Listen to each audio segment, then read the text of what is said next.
Marvel has a proud history of comics that are tie-ins to toys. Be they more well-known like their Transformers comics, or obscure gems like Micronauts and ROM Space Knight, during the 80s Marvel never shied away from the chance to make a comic about toys. But not all such comics were quite as well thought of. Take, for example, Tyco's line of electronic trucks. That's pretty much all there is to say, a bunch of slot racer trucks. But then Tyco approached Marvel to do a tie-in comic for their trucks, even though the trucks don't have a story. I mean, the Transformers concept was simple and goofy, but at least it made sense. Two races of robots waging war and hiding on Earth in disguise. At what point in the writing process did they go from slot car racers to a truck-driving superhero? Hopefully we'll find out, so let's dig into US-1 number 1.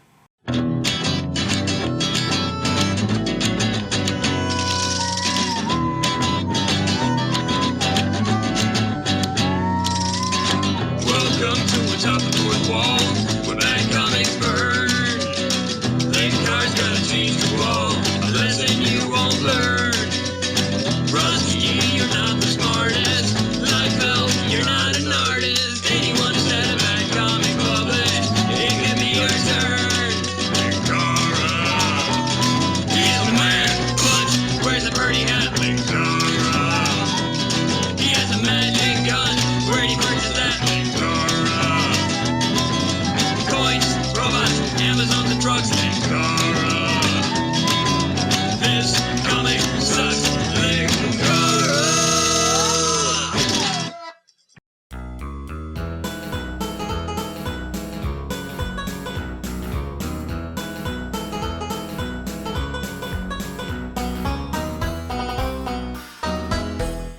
The cover certainly fares better than a lot of the schlock featured here.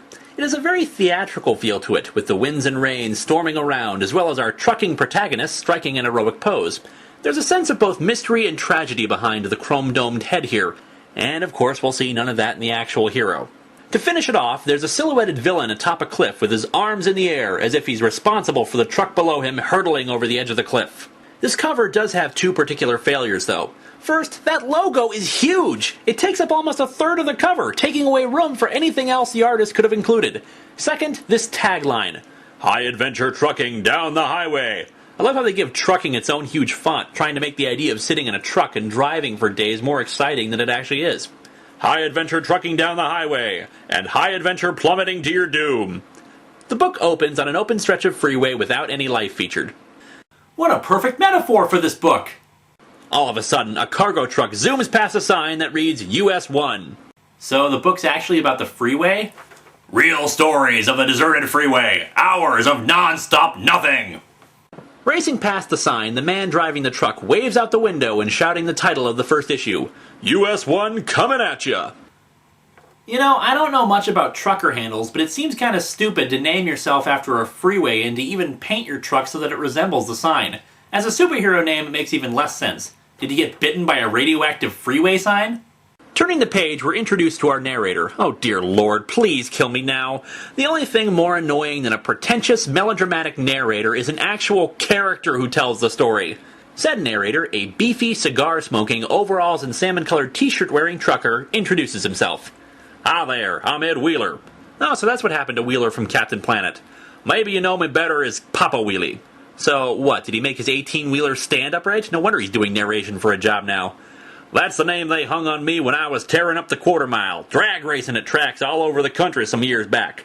I was sort of a hero to some people back then. Drag racing, the noblest of professions! But these days, a lot of people seem to think that the only heroes are folks who dress up in tights and wear a cape. Well, that's not all there is to it. Yeah, these days, heroes have to make deals with the devil.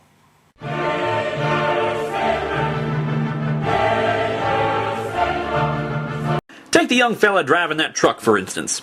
Why, just last week he foiled 2 of Dr. Doom's plans before angsting about his girlfriend. He talks about the guy in the truck, whose name is Ulysses Solomon Archer, US for short. Get it? He goes on to say that he's pretty impressive just for going behind the wheel of that specific truck, but he says he'll explain that later. You see, the thing is that for US, the wheels of fight have always been just that. Wheels. The problem is they're made by Firestone. Wheeler explains that US was always motivated by his desire to drive trucks. Even back when he and his older brother, Jefferson Hercules, used to stand alongside the highway and watch the big rigs rumble on by.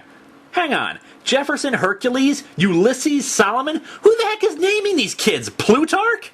After a brief scene where we meet US's trucker parents, said parents get killed off panel. Well, thanks for letting us acclimate to those characters before they're lost.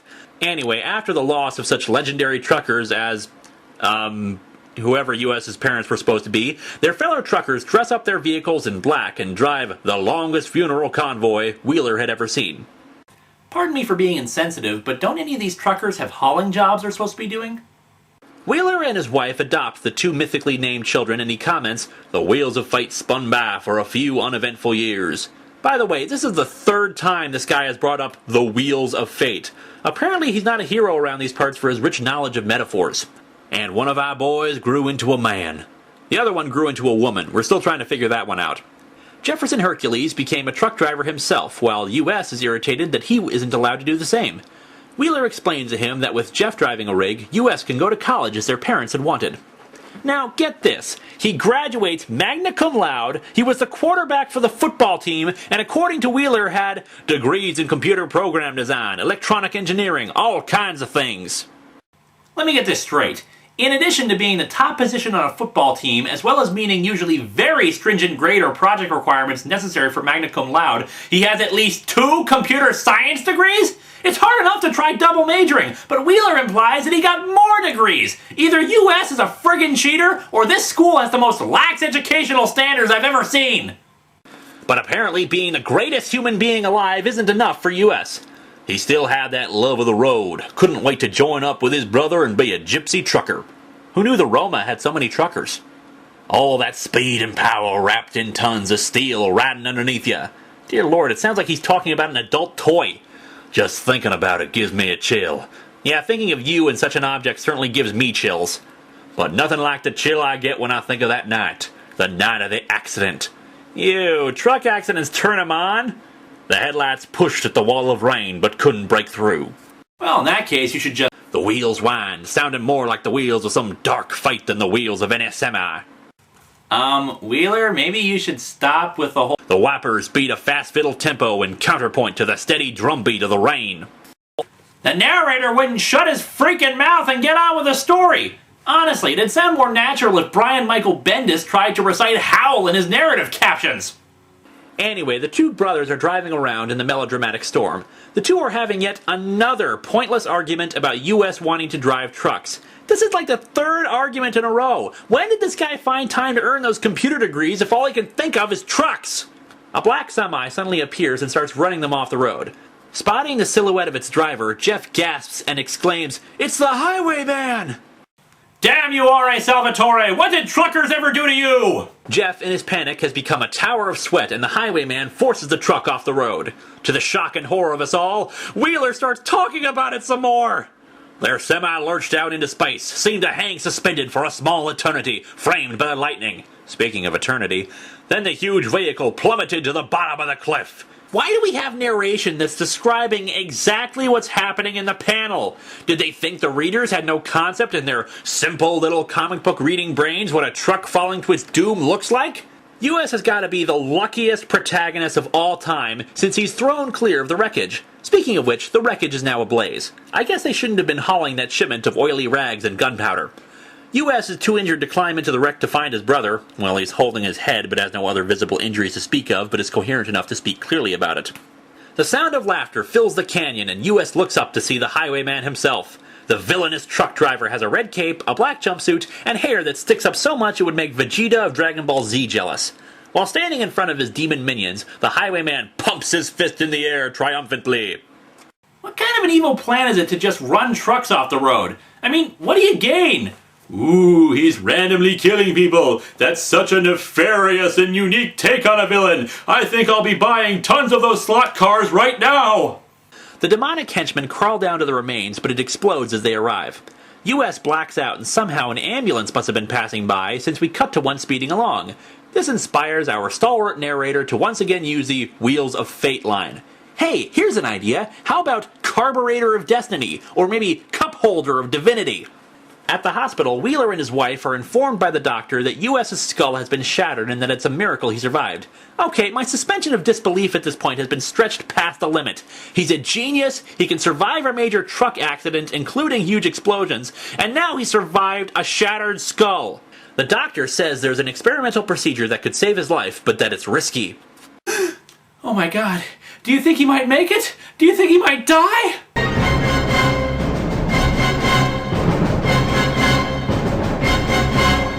Oh, of course he's going to live! The man is made up of 4-leaf clovers, rabbit's feet, and horseshoes! A team of doctors operate on US and actually replace the top half of his skull with a new experimental alloy. There's a cutaway of this new metal skull, and it looks more like a machine blueprint than an actual skull. Well, Jeff always used to say I was hard-headed, but this is ridiculous. Oh, it's good that he can still joke after the death of his brother, the attempted murder, and the literal chrome dome. Later, the police talk with US and inform him they can't find any evidence to support his story. Nor can they find Jeff's body. US, due to the coloring, looks like he has butter running down his nose. He stands by his story, but the inspector thinks the bump on his head made him imagine the whole thing. So what, he imagined the truck wreckage and the missing brother? And did he imagine the railings on the cliffside breaking off? Worst police inspector since Clouseau. US vows to get to the truth. Later, he's back with Wheeler and his wife at their home. Be sure to eat all your green vegetables. Nothing better for a cracked skull than green vegetables. Yeah, I'm sure I saw that on a medical poster somewhere. Wheeler interjects, "Leave the boy alone, wide load." Yes, I can see why their marriage has endured for so long. US points out that he's been hearing a buzzing in his head since he got his new skull. Now, the book explains that he's picking up CB radio broadcasts, but personally I think one of the doctors just accidentally left their cell phone in his brain. Wheeler wants to have the doctors fix it, but US thinks having a CB radio in his head will be useful for tracking down the highwayman. Wheeler agrees to help finance a new rig for the task, and they quickly get to work on the new truck, assembling it faster than an A-team car-building montage. Over by you, there's a special weapons console. It swings around towards the driver's seat for easy access. It controls the oil slick release, the tire shredding shrapnel, bombs, the smoke screen, and of course the ejector seat. How the hell is he paying for all this? Seriously, even if we accept that his computer training in college allowed for him to create something like all this, he doesn't have a job! Hell, the medical bills alone after the highwayman incident should have bankrupted him. I suspect that Wheeler footed the bill, but he's supposed to be retired. None of these people do any work, yet somehow they're billionaires. I mean, he's even got a radar, a homing device system, and a weather satellite. And all of this equipment flips into the dashboard to hide it. Is US actually Batman or something? Are they shipping thousands of dollars worth of cocaine in their trucks? My brain is melting here! As if this budgetary madness wasn't already jaw-dropping enough, US unveils his latest masterpiece, creating a remote control for the truck and storing it in a silver dollar. And next he'll be able to fit a gun into a... Oh wait, I already made this joke. Wheeler gives his support for US's activities, prompting, you guessed it, another Wheels of Fate remark. On the main voyage of the rig, now dubbed US-1, a storm, as black as midnight, just blew out of nowhere. A storm that must be an awful lot like the one the boys drove through that night. That's just a weird phrasing. It must be like that one? Why? US nervously drives along the road. All of a sudden, a lightning bolt strikes the mountain, causing a rock slide towards him. US just barely manages to evade it, but not before his face melts! Ah! Well, actually, that's just the artwork. US thinks that the rocks seem to be aimed at him. So, what, the highwayman has control over lightning? Why the heck does he drive a truck then? On cue, the highwayman's laughter fills up the panels. Apparently among the highwayman's powers is megaphone voice, since otherwise how is he so loud that he can be heard over the truck engines and rain? And so the highwayman's black semi appears beside US-1, and thus begins our exciting trucker fight!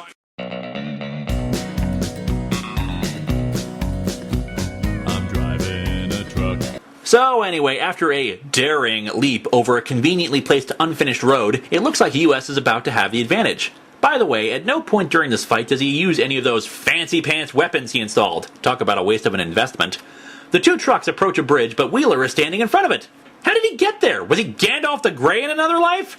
You shall not pass unless you have the Wheels of Fate! US forces the black rig up over an incline in the mountain, and the momentum carries it over the edge of the cliff.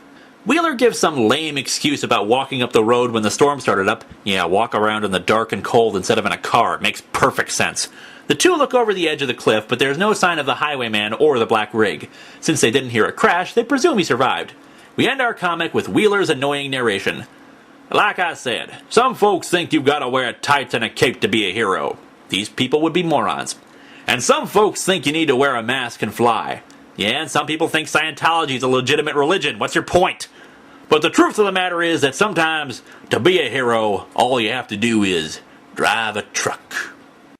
Yes, because there's nothing more heroic than forcing another truck off the road to their doom in a bit of poetic justice.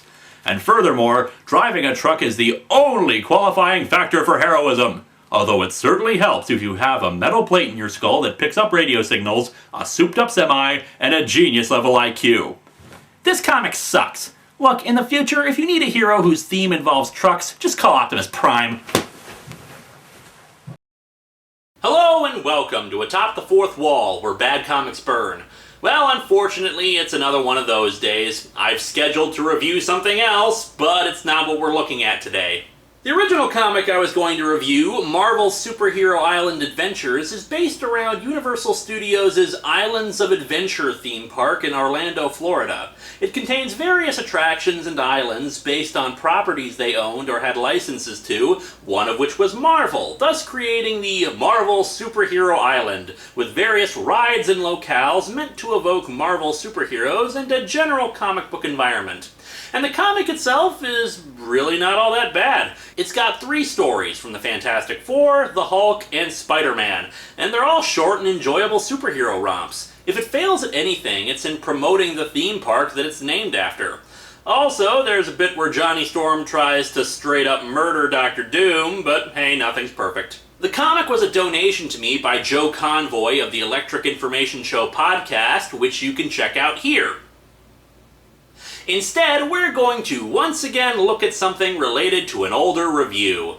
My 7th episode, where I reviewed US-1 number 1, is quite possibly a perfect review. It's not too long, it's not too short, pretty much every joke works, and it has highly memorable material. The comic, based on a toy license for slot car racing, is the story of Ulysses Solomon Archer. Get it? USA! Subtlety is for losers. An intelligent young man who wants to become a trucker like his parents and his brother before him, but everyone says he's too smart and talented to become one. Way to insult the American trucking industry, Marvel! Okay, I'm being a little facetious in that regard. They actually treat the job with a lot of reverence, but the comic takes a turn to downright goofiness. Ulysses' brother gets killed by a truck-driving supervillain known as the Highwayman, and the ensuing accident leaves him with a metal plate in his head that allows him to pick up CB radio transmissions. Breaker, breaker, we've got Galactus, Devourer of Worlds coming up on the big road. Might want to hammer down past the double nickel. We'll shake the bushes and give the Fantastic Four a chance to have their knuckle buster with him. Come on back.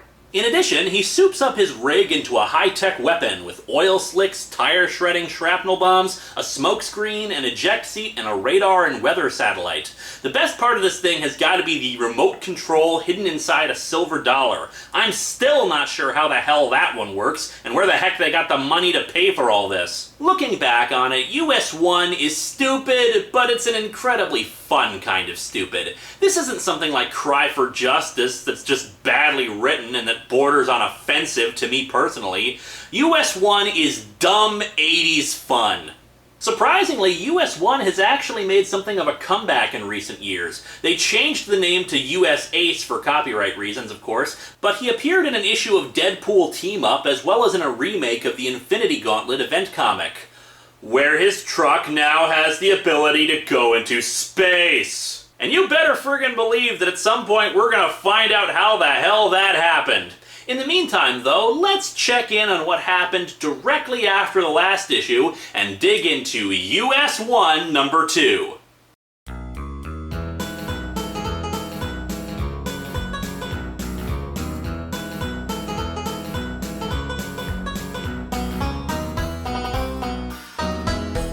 Now this is a damn good cover. While the logo is still unnecessarily huge, it's pretty much pushed into the background so we can have a focus on this slightly psychedelic cover.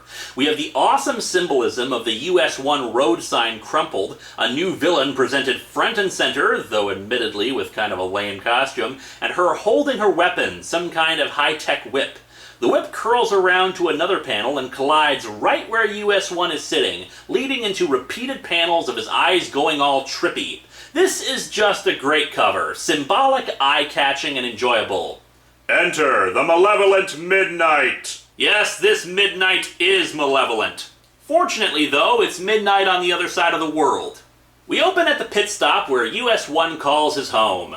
On the average night, a powerful semi pulling into the parking lot at Shortstop Truckers Rest would be the most common of occurrences. However, tonight was Volkswagen Beetle night, so it was kind of weird. Some guy walks in and just outright states, I heard a lot of bad truckers hung out here, but I say I'm the baddest trucker of them all. Are you a bad enough trucker to save the president? Yeah, I know I've used that joke a lot lately, but the comics just keep giving me that opportunity. Lando Calrissian, though, is not amused. You hear that jive, dude, Curly? Poor guy. Clearly he's time displaced from the 1970s. I'm surprised he didn't call the guy a turkey. And I think someone ought to show him just how wrong he is. So, is this a common thing? Truckers argue it out in pit stops over who's more badass? Seems like that's an easy way to get your ass arrested, and we all know how truckers don't want any smokies on their mud flaps. We get a 2-page spread of a bar fight that erupts. I guess these guys really took it personally when this Bluto asshole came in saying he was the baddest of them all. One concerned trucker has this amusing revelation. Why is it whenever a fight breaks out in a place like this, everyone fights everyone else instead of just the guy who started it? Come on, where's your sense of high drum? Oof! The guy he was talking to gets punched in the stomach, causing something to fling out of his crotch if the motion lines are to be believed. Apparently this poor man was keeping hot pockets in his pants, and when he's punched in the stomach, he must thrust his hips in such a manner as to eject one of them. Elsewhere in the brawl, we see that US-1's adoptive mother, Wide Load Annie, is throwing plates at some of the fighters. Play nice now, boys, and remember the management of Shortstop will not be responsible for personal property. Except for your own, since you're smashing your own plates and will have to replace them. US-1 himself returns to Shortstop and sees a guy get flung through the window. Oh no, not again! Oh great, another argument over whether Sylvester Stallone in the movie Over the Top is named Hawk or Hawks. It's like the 3rd time this week. When he enters, the Bluto guy is triumphant over a room full of unconscious truckers. Watch out, US! This bozo is tough, see? And she smashes a wrench over his head, which he is completely unfazed by. I don't know what's more ridiculous, that this guy really is so damn tough that he can resist a wrench to the head, or the fact that Annie's first idea on how to demonstrate his strength is by trying to give him a concussion. The Bluto guy says she told him that he'd be there, though of course Ulysses doesn't know what he's talking about. Anyway, fight scene. He punches Bluto, but hurts his hand in the process. Yep, our superhero, ladies and gentlemen. This is why his superpower is driving a truck. Despite that, he still keeps on trying to fight, no doubt breaking his hand in the process, but of course the big guy just knocks him back anyway. Since I obviously can't match him in the muscle department, I'll just have to beat him in the furniture department. Oh, right,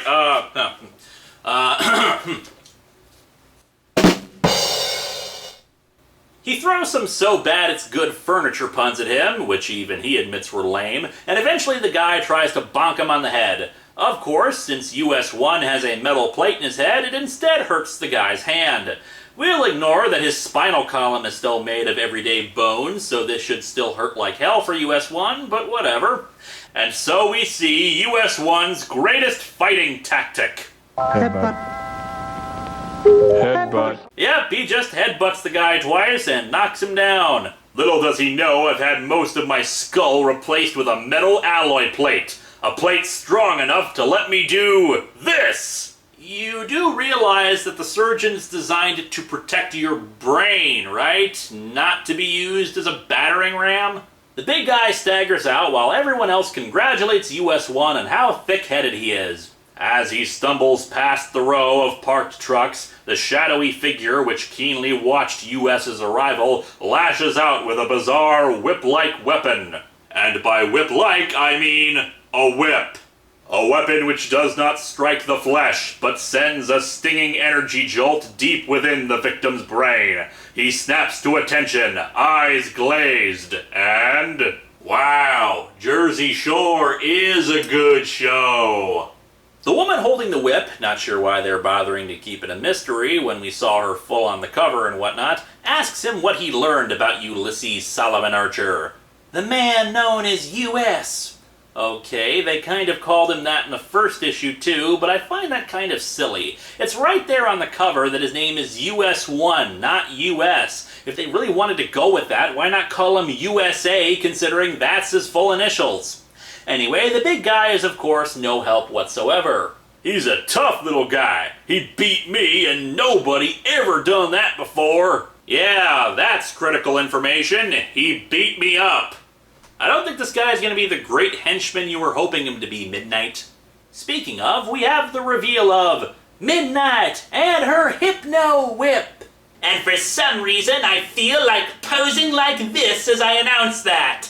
One wonders why she's a supervillain, and why she calls herself Midnight, and where she got a Hypno Whip, and why Midnight equals purple, but those are questions that are never answered in this issue. Instead, she instructs the guy to leave and forget he ever saw her, and she starts changing.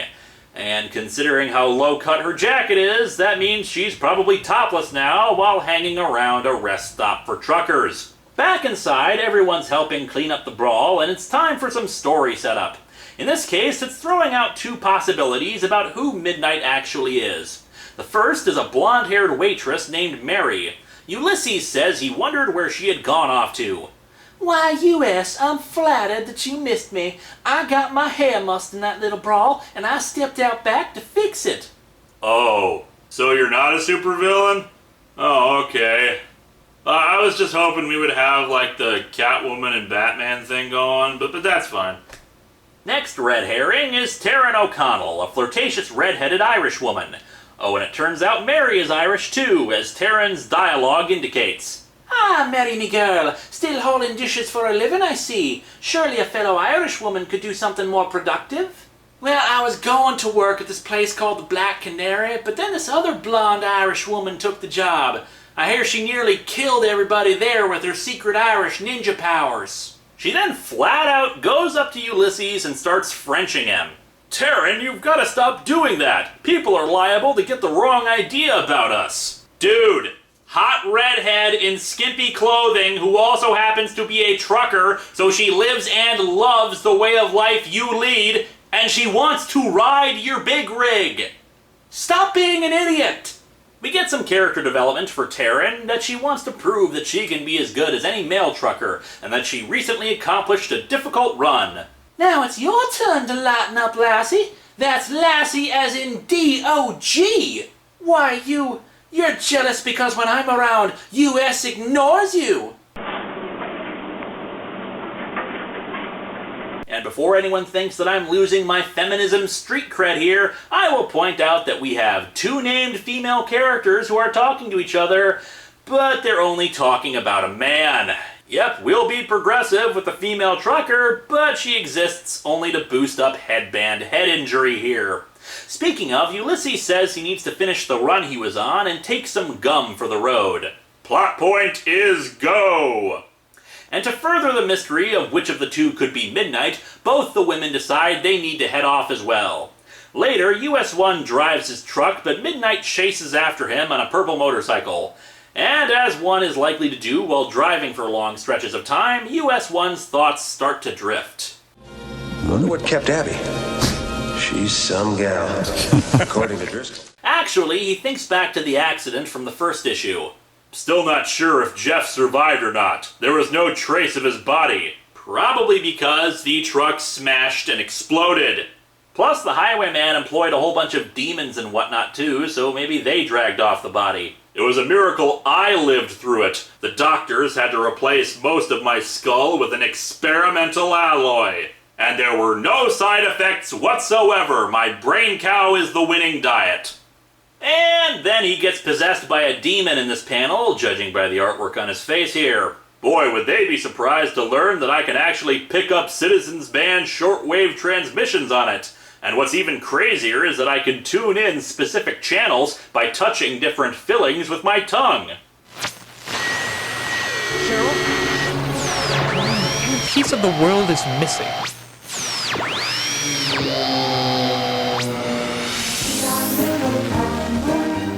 I love this song!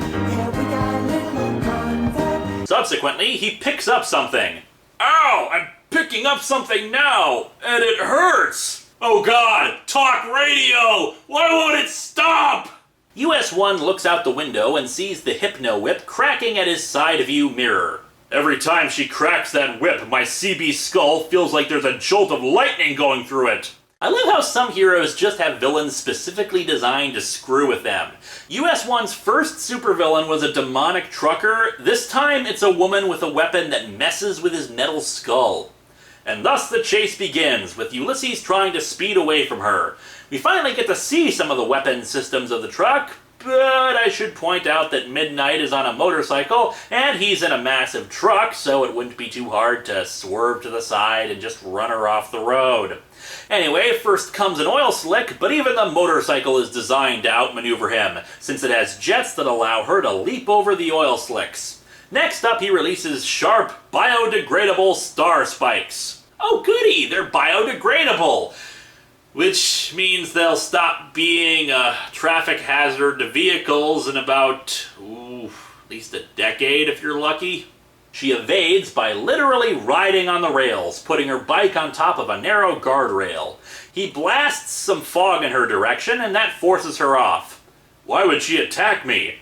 Unless she's an agent of the Highwayman. He must have heard I was trying to track him down and sent her after me. Or the Highwayman could have just laid low, since he was all mysterious and crap in the last issue, and it's not like US-1's gonna find him just by doing freight runs. Anyway, Midnight activates her Hypno Whip and manages to take control of his mind, forcing him to stop the truck. She explains who she is and that the Highwayman did indeed hire her and she's in it for the money. She then takes a moment to kiss him because, of course, all the ladies go for the manly Aryan good looks of US-1. He asks if he can have a stick of gum before he dies, and she allows it. She then gets him started on the road again and instructs him to drive into a rock wall. Riding with Death. We'll be right back. And we're back. But he swerves at the last second and runs her off. He tells the shocked villainess to go back and tell the Highwayman to come after him himself next time. She drives off, naturally US-1 not trying to take her to the cops or anything.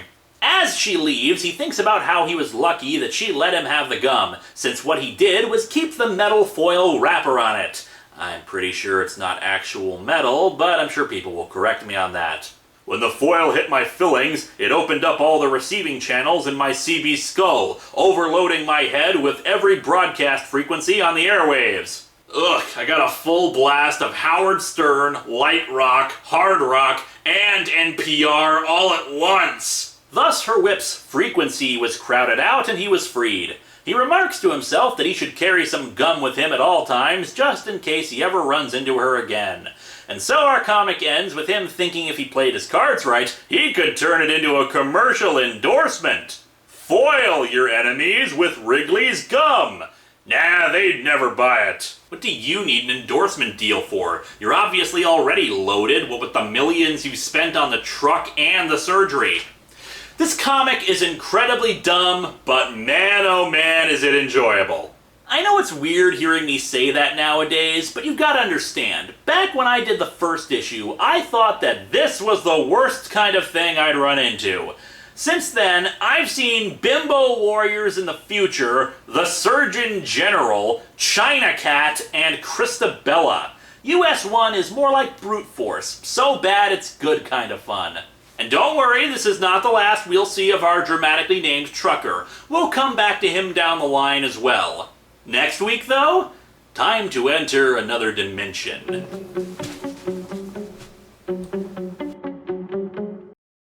Hello and welcome to Atop the Fourth Wall, where bad comics burn. Can you believe US-1 had 12 issues? And I don't mean that as an insult. There have been a crap ton of horrible comics that, while lasting far longer than they ever should have, never managed to make it as long as US-1. Although let's be fair, US-1 is not exactly the stuff of Eisner Awards. The fact that a comic that was supposed to promote slot cars lasted this long and was so damn fun is pretty incredible. And it is crap, but still, it's entertaining crap. And isn't that all that matters? The answer is no. And I do apologize that it's taken me this long to get back to the series. A lot of episodes are scheduled months in advance, and there's other stuff that I end up wanting to talk about. Plus, because I try to alternate what I'm reviewing every week between Marvel, Independence, and DC, it spreads the material out a bit. There's stuff that I wanted to get to this year that I probably won't end up doing. Hell, I've been doing this show for over 5 years, and I still haven't reviewed a comic featuring Greg Land's art. And yet we've still had so much crap that's probably worse than his tracing. Anyway, in the last 2 US-1 reviews, we met Ulysses Solomon Archer, because the writer couldn't think of any other names that started with a U to make his pointless USA acronym. He's a truck driver with a metal plate in his head that lets him pick up CB radio transmissions, and he has a James Bond-esque trailer truck with weapons and advanced technology. He's even fought at least 2 supervillains now, despite the fact that he is a trucker. Then again, I review comic books on the internet, and yet I have fought multiple supervillains, and I regularly go up into space, so who the hell am I to complain? Let's just dig into US-1 number 3.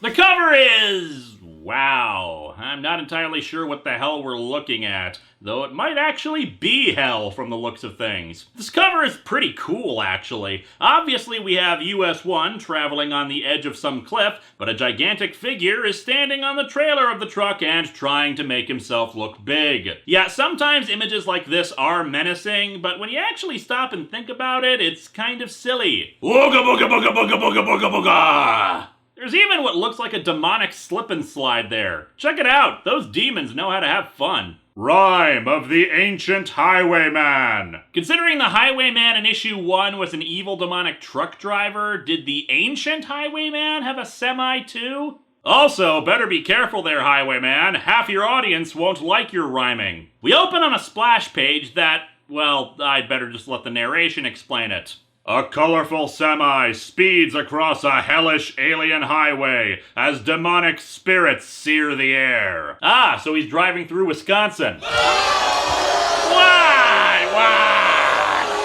Close behind, a dark truck roars in hot pursuit. The maniacal laughter from its cab cuts a cold swath through the torrid air. Ha! I love these David Sedaris books on tape. Hilarious! It seems the creative team at this point realized how utterly absurd the entire premise was and just decided to roll with it. Check out the credits. Written with tongue-in-cheek, penciled with fine technique, inked with hardly a leak, concept made up in only a week, lettered with nary a peak, colored with a brush antique, edited by a man with a very large beak, instead watched the Twilight Zone episode Night of the Meek. Behind the wheel of the first truck is U.S. Archer. He drives like a man whose very life is at stake. In fact, it is! So he's driving appropriately then. And up ahead is our villainess from last issue, Midnight, who cracks her whip at US-1. The Hypno Whip is somehow able to get him to slow down and flay the very flesh from his skull. To reveal all the cyborg bits in his head that basically made it into a CB radio. And of course, it was all just a dream as he wakes up screaming. Hellish nightmares about demons, death, flesh getting flayed, and dominatrix supervillains. Just remember, this is a comic promoting slot cars! The screams get the attention of everyone else in the place, including his adoptive parents Papa Wheelie and Wide Load. Yes, seriously, those are their nicknames if you haven't seen the other US-1 episodes. It also gets the attention of Mary, whose nickname is probably Stink Radish or something, knowing how this comic likes its bizarre nicknames. Later, US is talking to Wheelie about the dreams concerning the Highwayman. Mary wonders who the hell that is, and US recaps the events of the first issue and how his brother was killed in the Highwayman attack. An old man overhears who kinda looks like Doc Scotty from Neutro, like some other characters I've seen as well. What is it about balding old guy with bushy white mustache that makes it such a repeated character concept? Anyway, he says he's heard of the Highwayman, and he apparently has heard his origin story. The legend of how he came to be. He started out back in the early days of trucking, a strong young buck. It's not often you see a trucker who was also a deer, but he was special like that. At the time, he was apparently the best trucker ever, but then time went on, he got older, and better technology for trucking rigs came, and people began to overtake him. That's the way of things, of course, but he just couldn't accept it. Yeah, he was also kind of an idiot. He went looking for supernatural ways to fight off the ravages of time. Considering that the majority of his work involved driving a truck while sitting, the idea of just investing in a better truck apparently didn't cross his mind. I am sorry, my son, but the Ancient One cannot help you. Be content with your lot. Okay, this is hilarious to me. You know why? The Ancient One is the mystical figure who was Doctor Strange's mentor. The dude is the one who made Doctor Strange the Sorcerer Supreme. And the Highwayman came to him in order for him to save his reputation as the best trucker in existence. And just to firmly cement that US-1 is in canon with the Marvel Universe, the guy then seeks out a more obscure Marvel sorcerer called Aged Genghis. Oh, Aged Genghis, grant me the secret of eternal youth! Apparently the Highwayman wasn't paying attention to the fact that this dude's first name is Aged. Hell, even Genghis is telling jokes about this. What's that? Youth, you say? Do I look like one who knows the secret of eternal youth? Now ask me about my grandchildren or get the hell out! The Highwayman traveled until coming across this figure hidden in shadow. I'm guessing this is supposed to be the actual devil as opposed to Mephisto, but I'm gonna say it's Mephisto so I can make this joke. Because the Highwayman wasn't married, Mephisto couldn't ask for that in return. Instead, he asked for the far less valuable commodity of his soul. Apparently the thing he wanted wasn't actually to still be the best trucker in existence, but rather, as Mephisto puts it, youth and power. And yet somehow that still makes him a trucker.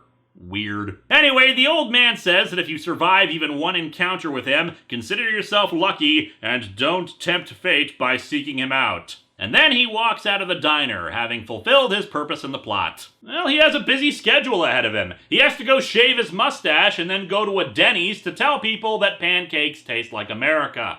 What's more, US runs after him to try to learn more, but he has mysteriously vanished! What we don't see is that he actually ran to the side of the building to whiz in the bushes because he was too embarrassed to use a public restroom. Wheelie says the whole thing sounds like nonsense, but Wideload thinks there may be something to it. Also, why is her hair in Princess Leia buns? US wants to find out more about the Highwayman, and someone who's just entering the diner suggests a private detective. And it seems the people who entered would include this weenie and Taryn from last issue, the red-headed Irish woman who may or may not be Midnight, same as Mary. Someone told me last time who it was, and I can't remember. Nor do I really care all that much, since we'll discover it ourselves as we read more issues. The guy she brought with her is named Retread. Seriously. These are starting to sound less like names and more like the writer had a word of the day calendar. Taryn picked up Retread after his truck broke down a mile down the road. Everyone is introduced to each other, including re-establishing that Wheelie used to be a drag race champ. I just continue to be baffled by that fact. Did he drag race in a truck? They're not really the same kind of driving. Anyway, Retread says that he used to work for a private investigation firm, hence why he recommended a private detective. This comic established its own TV spin-off character before the 4th issue hit. He says he'd be happy to try to help US find the Highwayman, even mentioning that the old man who disappeared hadn't really disappeared, that he and Terrence saw him driving away quietly on their way in. He and US rush out of the diner and into the truck, which now that I look at it in this panel is even more insanely huge than I thought. I mean, the thing was already ridiculous with the tech they installed into it, and I suppose it makes sense that you would need a larger vehicle for all the panels and controls that are hidden away under the main dashboard, but geez, does that thing even fit inside the traffic lines? Given the direction he was headed, they feel they'll be able to catch up to him without him turning off somewhere. And now we get some insight into Retread, which surprised me because I figured we were setting him up so that he would be a villain or something and US would just be an idiot. But nope, we get to see the inner working of the man named Retread. Whew, this guy doesn't waste any time. Wonder what drives him so. He seems like a nice guy. In fact, I kinda like him already. Boy, I'd sure love to retread him. What the hell does that even mean? Brain, your ability to think up innuendo is starting to fade. He has a sense of purpose, a direction in his life, something I never had. Perhaps you'd have an easier time finding direction if your name wasn't so stupid. Somehow, I can't help but think that this is gonna be the beginning of a long-lasting friendship. Okay, I'm taking bets on how long before he dies tragically and US holds the dead body in the La Pieta pose. Come on, this is superhero comics. It's gonna happen. They spot a convoy of trucks moving in on the old guy's truck. They must be agents of the Highwayman, sent to capture the old guy because he knew too much. Knew too much? It's a legend! The Highwayman is already considered a boogeyman figure that many don't believe exists, so why the hell would he need to take out guys who knew he made a deal with Satan? And what the hell does he care if they do know he made a deal with Satan? What does that change? Not to mention, the dude is already a being with supernatural powers who drives around in an equally supernatural truck. What the hell does he need trucker minions for? And really, can you imagine some demonic trucker giving instructions to his minions? Breaker, breaker, I've got a bogey getting in on my front door that I want you to make a signal 7 out of. Come on back. However, the trucks somehow pull a 180 and face US-1. Now it looks like they're all still moving in the direction of our hero, and yet they never seem to get any closer. It's weird. And I think they're shooting lasers at US-1 too. Man, the trucking industry really goes for the most cutting-edge weapons technology. However, they do spot on the ramp below them, somehow, that the old guy is getting away, so they've saved his life. The minion trucks try to ram US-1, but fortunately the truck has a special fuel, courtesy of Wheelie, that lets it speed between the two trucks, causing them to hit each other instead. There are still 3 more trucks, and US takes out one of them by... I have no idea. It looks like they just kind of tap into each other, and that somehow sends the other truck flying into the air and upside down. Anyone else suddenly have the urge to play the game Big Rigs? No? Well, good. Nobody ever should. US flips up the hidden weapons console and unleashes a new payload on one of the other trucks. Frag grenades! Where the hell did US get grenades? I mean, oil slicks, enhanced speed and strength, even caltrops I understand, but grenades? This thing isn't a truck, it's a friggin' battle wagon! However, it seems our hero is not the only one packing dangerous weapons, since bombs start getting dropped on him from the sky. Using the truck's radar, he detects a blimp up above. My gosh, this Highwayman has his own air force! Demonic truck driver who even has a battle zeppelin! I am throwing up my hands as hard as I can! And okay, I know I used this clip last week, but for crying out loud, the Highwayman has air support! We were discussing air supremacy, Sir Arthur. The two realize they're severely outgunned even with the advanced tech they have in the truck. What, you're telling me they didn't install a surface-to-air missile launcher in this thing? Or has that part just not come in yet? They decide to try to fool the blimp by taking some evasive action, then wait for a bomb to hit close, and then turn on the truck's smoke screen. That way it'll look like the truck has been hit and taken out of the fight. And it works, causing the blimp to pull back. All the goons of the destroyed trucks get into the remaining ones and hightail it out of there. They decide to wait a little bit and then track them with the radar, but they spot the old man's truck in a nearby canyon along with the other trucks. Figuring that they must have somehow caught up to him again, US decides to head down and try to help him. He gives Retread a flare gun so that he can cause a distraction while he sneaks down with the truck to try to get the old man away. But Retread apparently doesn't have good treads on his feet, since he slips and starts randomly firing the flare gun everywhere. And the rocket's red glare, the flares bursting in air, gave proof in the night that Retread was still there. Is that the rhyme of the ancient highwayman?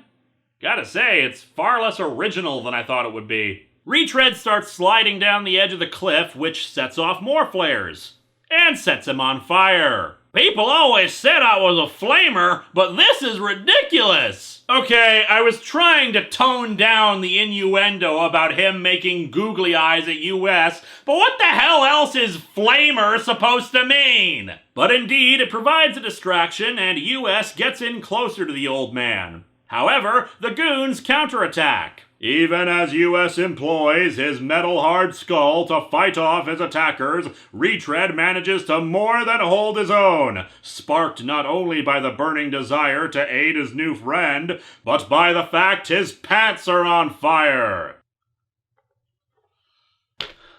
There's really nothing I can add to that. US charges through the goons as best as he can with the old man in tow, but eventually they hogpile him. Fortunately, he still has the absolutely ludicrous silver dollar remote control system for his truck. In fact, this thing is still so ridiculous that there's an editor's note reminding the audience that they didn't just pull this out of their asses right here, that it was indeed established in the first issue. The truck scares off most of the goons, but the remaining ones have a tug of war with the old man and US. After a punch to US's face, though, he accidentally grabs the old man's face, ripping it off. Well, to be accurate, ripping off the mask he was wearing. It was a disguise! Yes, fool, a disguise! Why, it's Old Man Withers, the guy who runs the haunted amusement park. And I would have got away with it, too, if it hadn't been for you snooping kids! No, it was the highwayman, who cackles and then just leaves with all the goons. US just stands there holding the mask. Okay. You know, US, you could totally headbutt him right now. Maybe go into the truck and shoot some more grenades. Just saying. And so our comic ends with Retread putting out the fire on his pants and talking with US, who wonders if the story about the highwayman selling his soul and becoming immortal was ever true at all. And I'm just left wondering what the hell the highwayman's intention was with the deception. Anyway, this comic sucks, but dear Lord, is it gloriously so bad it's good. And fortunately by this issue, the creative team really seemed to understand that it was so bad it's good, because there's just a great atmosphere of fun in it. Unlike the poor comedy of, say, Marvel, this one just becomes funny out of how ludicrous it all is, while not leaving its pseudo-superhero trappings of action scenes and a supervillain. And believe you me, it's not gonna take me another 2 years to talk about US-1 again. Stay tuned in the coming months for more. Hello and welcome to Atop the Fourth Wall, where bad comics burn. No need for an intro to this, it's US-1. Break out the CB radio, remote control silver dollars, and metal plate in your skull. We're digging into US-1 number 4. I thought I had a copy of the issue, but I didn't. Roll the theme song!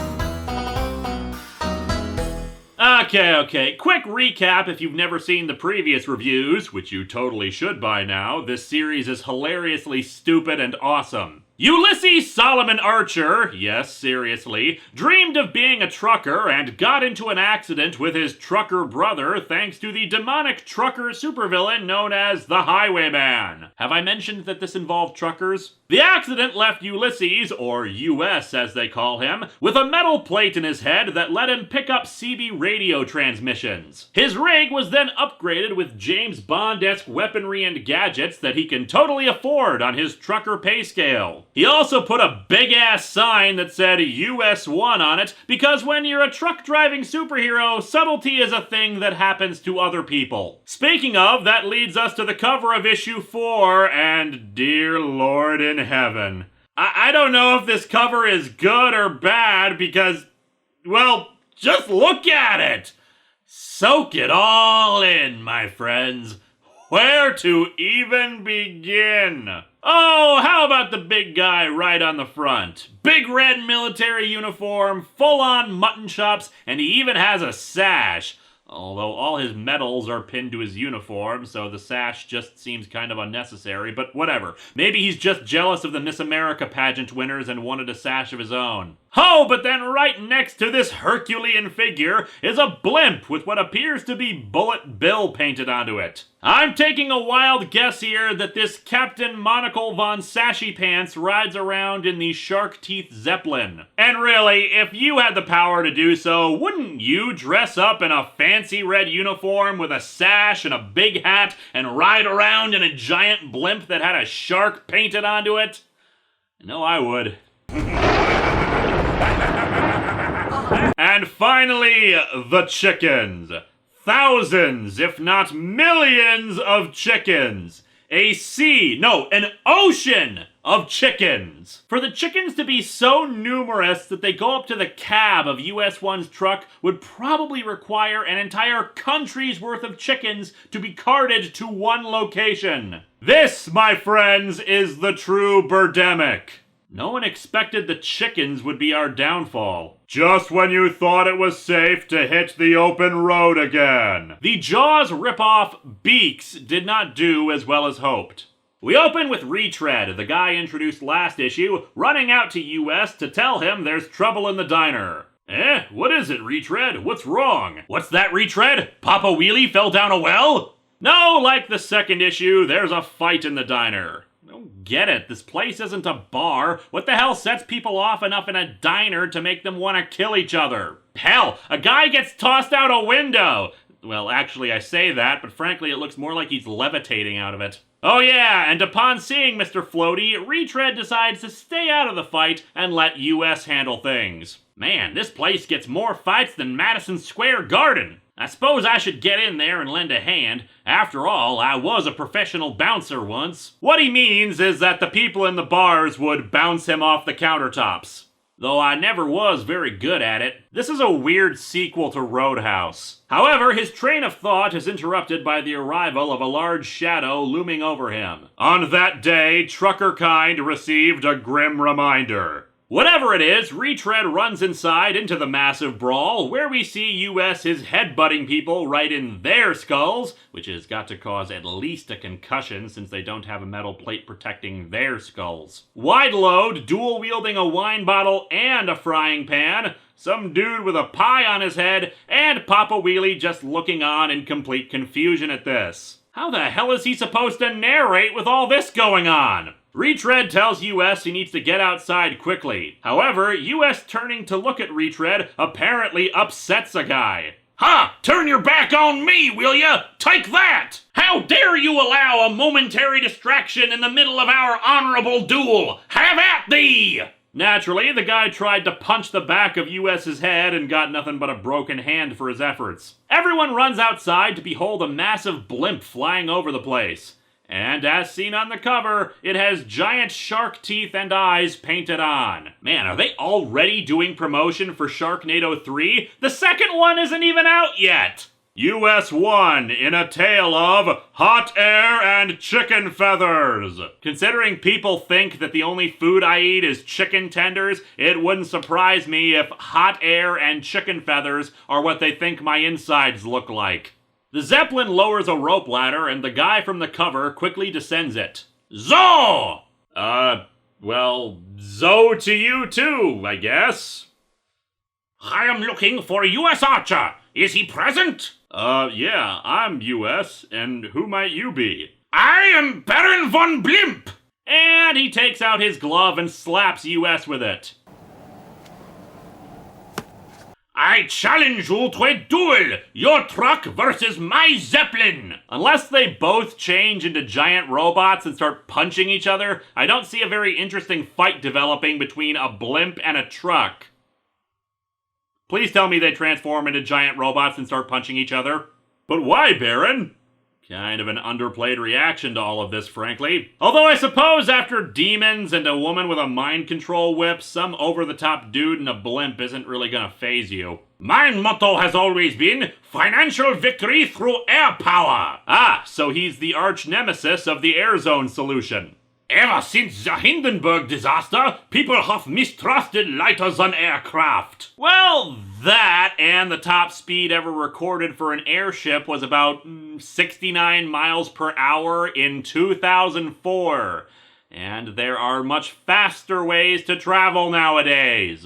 I plan to make these marvelous creations thrive again. They shall replace the trucking industry as the major mover of goods in this country and eventually the world! Yes, and there are absolutely no flaws in your plan to capitalize on an outdated and less efficient method of transportation. You are not only a baron of the skies, sir, but of business.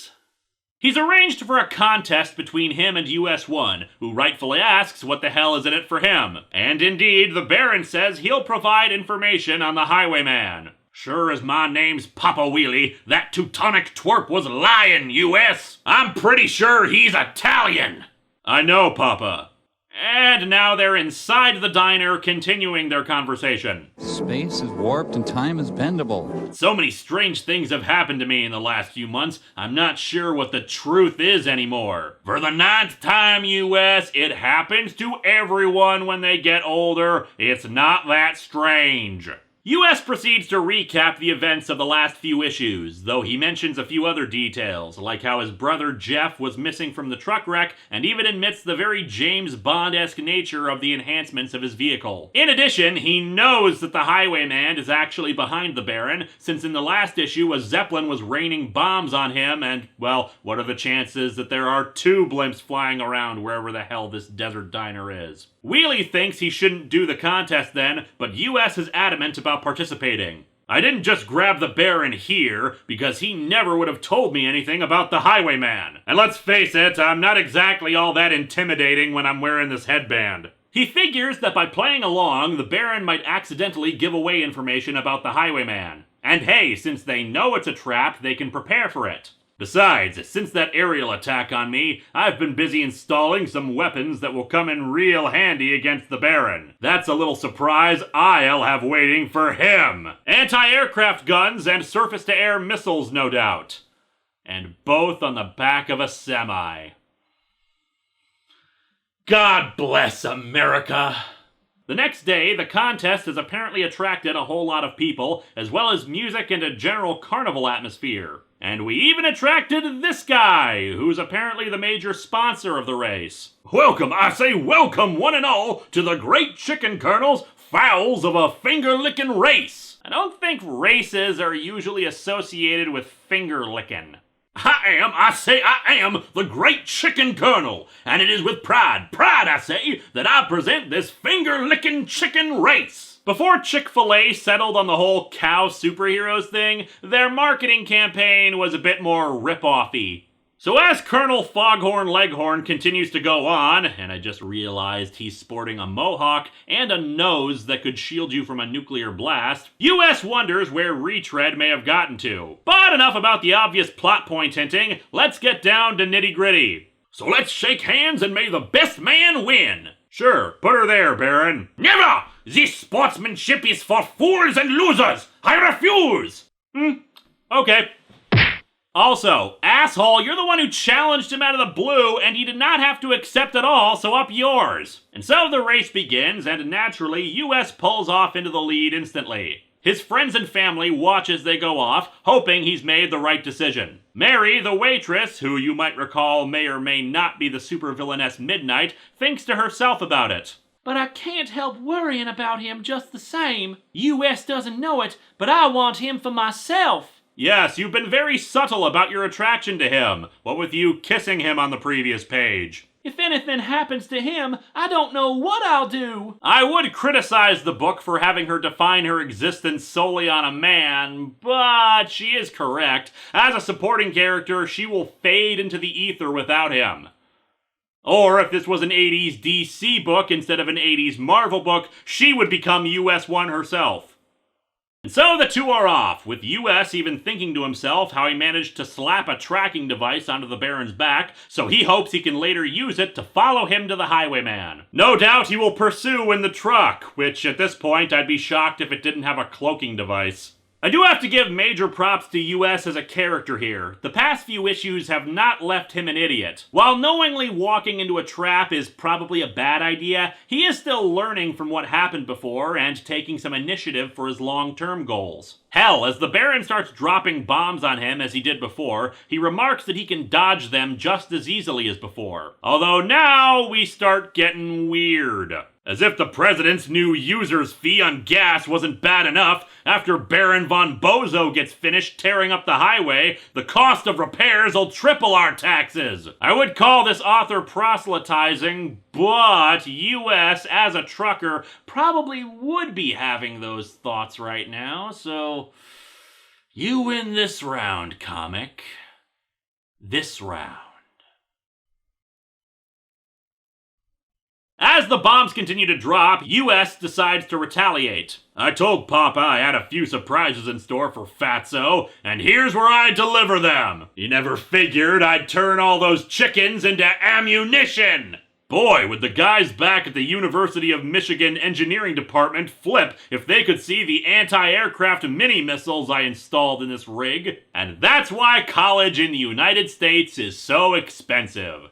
And indeed, his anti-aircraft weaponry hits the Zeppelin and knocks the Baron on his ass. Ah! I am smitten! You're in love with him? For this insufferable outrage, I will exact vengeance 1,000-fold! Full power! Terrible! He orders his men to take the ship out of range of his weapons and deliberately try to kill him, openly defying the Highwayman's orders not to kill him. It starts working as he moves out of range of US's weapons, you'd think he'd have planned for that eventuality, and the shaking causes Retread to fall out of the sleeper section of the cab. He had snuck into the truck to help out, figuring US would need backup. In fact, he quickly comes up with a plan, asking US for a weather report. It's easy enough for me to lock my rig's radar unit into an orbiting satellite and get a bird's eye view of this whole area. The University of Michigan also taught him how to hack into orbiting satellites and assume control of them. What, didn't your college teach you that? I used to be a meteorologist, a weather forecaster, for a small radio station outside of Tucson. Now, I wasn't any too good at it. Dear Lord, diagram that sentence. But I knew cumulonimbus clouds when I saw them. Okay, they established in the last issue that Retread has basically had every single job under the sun, but he sucked at all of them. Is that his thing? Just picking up random useful information from every single job he's ever done? I would just like to state at this point that cast iron patio furniture will rust if the paint job gets scratched. That's just a little factoid I picked up from when I worked as a stock boy at a patio furniture store. Retread's plan is to force the airship into the storm clouds, since blimps don't work too well in rough weather. US decides to add his own special skills to the mix by using his CB skull to tune in on the radio frequency the Baron is using, actually catching a conversation he's having with the Highwayman. U.S. Archer is to be taken alive. I had planned to kill him, but when my agent Midnight failed to do so, and I myself let him slip through my grasp, I realized that with his resources, he might be more useful to me alive. Look, my plans are just very flexible like that. It's not like I'm winging it or anything. US decides to try the same trick he used on the Baron before, playing possum by releasing a smokescreen to appear as if he's been hit. He knows that the Baron will recognize the trick, but hopes it'll confuse him long enough to make him stop dropping bombs. As such, they limp into a tunnel near a mountain, and the Baron orders the airship to the other side and down at the mouth of the tunnel. However, the storm is approaching quickly, and with the mountain in the way, it's cutting off his escape. And thus the trap is sprung. Retread takes the wheel, and US, in a surprising bit of action hero, takes a grappling hook and chucks it at the window of the Zeppelin as they move out of the tunnel, breaking the glass window. The Baron swears that he'll kill US for this, but it seems communication with the Highwayman is still online, and he's pretty pissed that he's hearing the Baron defy orders. Yeah, I am through with following your orders. It was bad enough when you forced me to take a cargo of chickens aboard this proud craft, but now this US person has broken one of my lovely windows. Yes, and we certainly wouldn't want to impugn the honor and dignity that comes with that uniform as you command your Zeppelin. Although I suppose it is hard to find window makers who will work on blimps. If you think you felt bad when I broke one of your crummy windows, Tubby, wait till I get my hands on you! Ah! He's going to break my monocle! US glomps the Baron and knocks him over. As they struggle, the blimp starts tossing about left and right from the storm. The Baron's men all get to work trying to keep the thing stabilized, so the Baron has to fight US alone.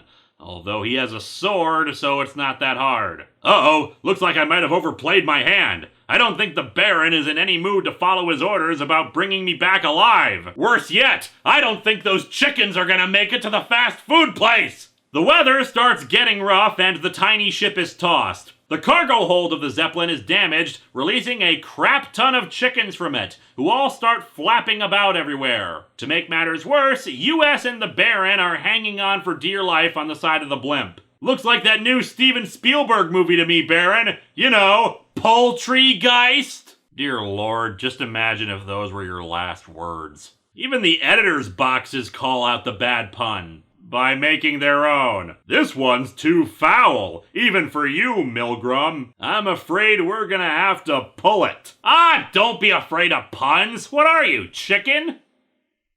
In the confusion caused by everything, US goes over to the communication console and warns the Highwayman that he's beaten the Baron and that he can't hide forever. Nor do I wish to. Huh? Don't try to confuse me! I'm not trying to. What? I'm so confused now! Well, that's not my fault. What is even happening?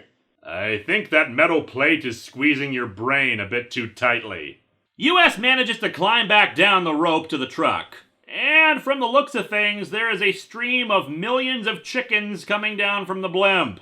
You know, in all the stupid chemtrail conspiracy theories I've seen, I don't recall one saying they were actually chickens. Also, if you're expecting me to reference the turkey drop scene from WKRP in Cincinnati, sorry but no. Chickens and turkeys are completely different. For one thing, according to this comic, chickens can fly since, well, check it out. They just fell from a blimp high in the air and they're perfectly fine. Darn! At the rate the blimp's being carried out to sea, it'll be out of range of my tracking devices in no time. My whole plan to track the Baron back to the Highwayman is in the dumper. Why? You still have the tracking device on him, just keep driving around until you spot it. Or perhaps do it in a less conspicuous vehicle. And so our comic ends with Retread congratulating US on beating the Baron on his home turf. It wasn't all that tough, Retread. The Baron wasn't as tough as he let on. In fact, you might say he just sort of chickened out. Those chickens are gonna starve to death in the desert. This comic is stupid and I love it. Despite how goofy and dumb it is, I really did enjoy the comic. Lots of intelligence on the part of our heroes, a lot of goofiness in the premise and the sheer amount of chickens, and a lot of great action, I have to say. Although I do love how we've already run out of truck-based activities to perform, so we have to start bringing in other vehicles for this. Hello and welcome to Atop the Fourth Wall, where bad comics burn. I reckon it's time for trucking again. I'm just sorry I'm not wearing my trucker headband. Previously on US-1, Ulysses Solomon Archer, aka US-1, was challenged by Baron von Blimp, an agent of the demonic highwayman, to a race. Naturally, with a name like von Blimp, you shouldn't be surprised that his vehicle was a biplane. Nah, I'm kidding, he had his own dirigible, which he used to try to kill US, but we got to see US actually be intelligent and plan ahead, creating new technology to prepare himself for the battle, making his already ludicrous rig into a full-fledged battle wagon with surface-to-air missiles, radar tracking technology, and even use his CB skull to hack into radio transmissions. Also, chickens were involved somewhere in there. So let's dig into US-1 number 5 and see what sort of ridiculousness we have in store for us this time.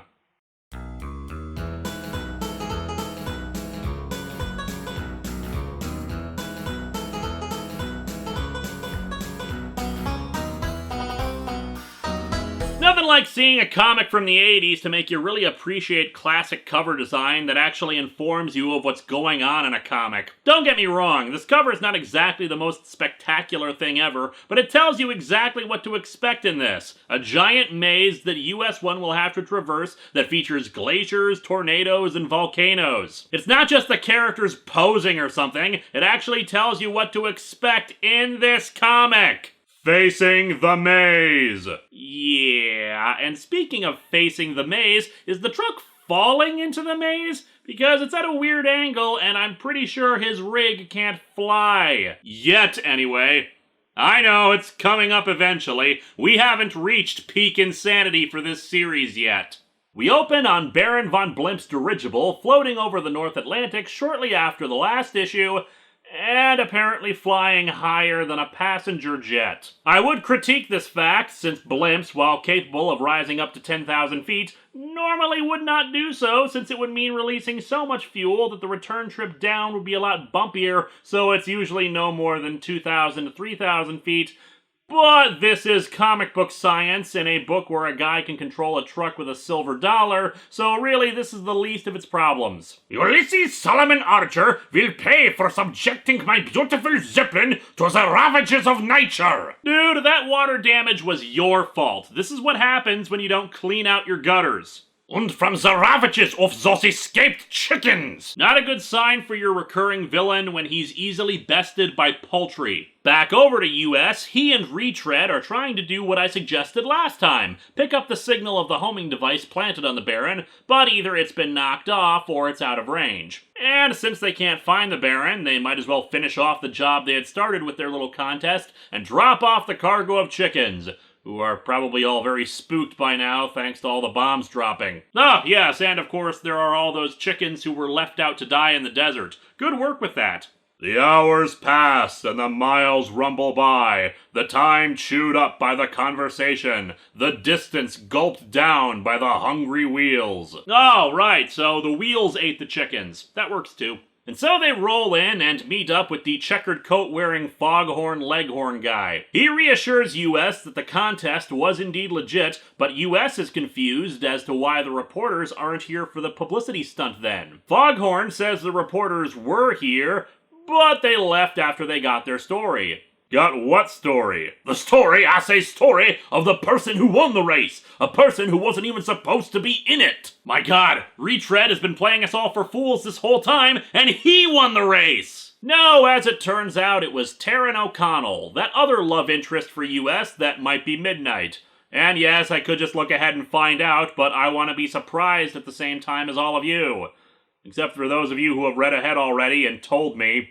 Whoops. Anywho, she explains that when they announced the race, she asked the Colonel if she could participate too, and just nobody told US or the Baron she was in it. Although I'm confused how the hell nobody would notice her driving up behind them. They don't call me tearing down the highway for nothing, US. I thought they called you that because they were really bad at nicknames. But I still don't see how you can beat me in a race I didn't even know you were in. You probably want the contract for chicken shipments that was the prize for winning this contest. But you could at least have tried to win fair and square. And technically, she did. She's the only person in this race who wasn't trying to cheat with deadly weapons. What? Are you accusing me of cheating? Just because I took advantage of a cheat that turned on no clipping doesn't mean that I was cheating. Before any fists can start flying, Mohawk McChicken suggests another race to settle this, to deliver chicken parts to their distributor. The winner, I say winner, will get that lucrative chicken packing contract, and we get that much more free publicity. What, I say, what do you say? I say the publicity stunt was a truck versus a blimp. I don't think trucks racing other trucks is really going to be that much of a pull. I mean, how do you even advertise that kind of a thing? And we got trucks. Yeah, trucks. So the chicken parts are loaded up and the race is readied. Okay, Taryn, this is it. Good luck. But don't think I'm gonna take it easy on you just because you're a girl. Wow. Dick? Not him saying he wouldn't go easy, but just that he felt the need to bring that up at all. What the hell, man? I mean, why exactly did he need to go out of his way to point that out? Especially when we established in the second issue that she's kinda got a thing about gender equality in the trucking industry. And yeah, she does not take that remark well at all. I'm gonna beat that bozo 6 ways to Thursday! He's gonna be eating so much dust he'll think he's a vacuum cleaner! See, now vacuum cleaner versus truck would have made for a better promotional stunt. Unfortunately, her truck won't turn over. She looks at her engine and discovers that somebody disconnected the distributor wires. And I guess I know just who that somebody was! They don't call me Carl for nothing. Yeah, she suspects that US did it, but it's easily fixed and she's on the road, already planning to make up her lost time with a shortcut she knows about. Meanwhile, over to US and Retread. That's funny, Retread. I was sure we'd have seen Taryn barreling down on us by now, trying to get in the lead. Well, maybe she was delayed. My God, it was Retread who did it! That diabolical mastermind! Retread wonders why they're even bothering with this race when they should be looking for the highwayman. US explains that since they don't know where to start looking, they'll have to wait to be attacked. Besides, since this whole crazy business with the highwayman started, I've hardly hauled any freight. I need some cash to pay for the lawsuits against me for all those caltrops I've left behind on the road. I was beginning to forget what being a trucker was all about. Driving around in fucking trucks. Life on the open road. And a kind of freedom most men only dream about. It's helping to haul the goods of a great nation, keeping it moving and growing. It's hard work, sure, but if it's the right work for you, it's the greatest job in the whole world. I've always loved this life, Retread. I guess I always will. Take that, Denny's! America doesn't taste like pancakes, it tastes like trucker! Wait. There's a sign for a detour, which confuses US since they didn't spot that when they first came in. Man, this is the worst stretch of roadbed I've driven in a long time. Off-road traction! More power for non-stop driving action! Taryn contacts them over the radio and lets them know she set up the detour as revenge for her engine. Must be some really good shortcut if it gave her time to set that up. Or does she just keep detour signs in her truck? Although US is confused about what she's talking about. They soon suspect that the highwayman has something to do with this, first from rocks falling down the side of a mountain, then a downed power line, and then an iceberg blocking their path, plus hail. Hail, US! Now it's hailing on us! Ha ha ha ha! That's not how hail is spelled. Because poor literacy is... Roger that, good buddy, 10-4. It's the highwayman! It must be! Remember when he disguised himself as an old man? Told you he'd gained strange powers by selling his soul to the devil! It must have been true! So the devil is interested in trucker souls and marriages. Comic books teach us so much more about Satan than any religious text does in this regard. Retread calls for help on the radio without success as the snow, well, they say hail, but as someone who actually does experience hail in the Midwest and all, it doesn't really pile up like snow. Continues to fall and makes it difficult to drive. They realize they're being herded somewhere. US tries to use his CB skull to see if he can detect any signals. Wait, I'm getting something. It's fuzzy, but it's there. A very definite signal. It's got a pattern to it, but it's not like anything I've heard on the airwaves before. Uptown Funk gonna give it to ya. After they're hit by an earthquake, US accesses the satellite hookup to the truck to try to get a better picture of the area, discovering that they're actually inside of a huge maze, with natural disasters all along the path. At least now that I know we are being herded, I can do something to break us free of the pattern. First, I'll use my built-in flamethrower to melt us a passage through this iceberg. Mac wants the flamethrower. Mac wants the what? That's what he said. Now move. He realizes that these disasters are a bit weird since the flamethrower was far more effective than it should have been. Next up is a volcano, which he happily dispatches with a big-ass cannon on the front of his truck. Look at that thing! Where the hell is he keeping the engine if that's right there? I would just like to remind you all that this series began as a toy tie-in to slot cars. As lightning bolts start striking near them, US releases the smoke screen to try to hide them for a bit until they reach their next obstacle, which is, well, you may have noticed that this issue, despite containing stuff like the maze and the weapons and all, is rather tame for what we've seen of this series. Well, here's where we go off the rails. My friends, US-1 encounters an alien spaceship! This is not the Highwayman. For whatever else the Highwayman may be, he, at least, is of this Earth. I don't know, is hell technically part of Earth? I feel like there's a research paper in this. Apparently, Retread was knocked unconscious by everything that happened. US thinks he should probably try to leave after this latest bit of insanity, but the truck won't start. At least that thing out there hasn't done anything to us since we escaped the maze. And come to think of it, nothing that happened to us in the maze really seemed aimed at harming us. Except for the rock slide, the hail, the volcano, the lightning bolts, and the earthquake. US gets out of the truck to say hi to the alien. That's funny. This isn't how I remember the UFO ending of Silent Hill Origins going down. I'm US Archer. Who you? Who me? Me. Do you speak English? Do you speak? I do. Say, I'm looking for these plants that I left behind that I heard some gangsters were using in crimes. No. The alien's dialogue is, well, enjoy. Breaker, good buddy. That was one fine ride you just hauled. Really put your pedal to the metal. Yes, the alien speaks in CB lingo. I eagerly await this guy's cameo in Guardians of the Galaxy 2. The alien explains that he was the one who jammed the communications and forced him through the maze. Alien, why you bring me here? His logic was that anyone who was smart enough to get through all that would be the type to ask some questions rather than attack him outright. I don't know, seems to me that if I was just put through a bunch of hellish natural disasters as a test, I'd be inclined to start shooting things right away. So why is he here? Well, truth to tell, son, my rig broke down just this side of Alpha Centauri. You, Carl! It just so happens that US is carrying the thing he needs to repair his intergalactic spaceship.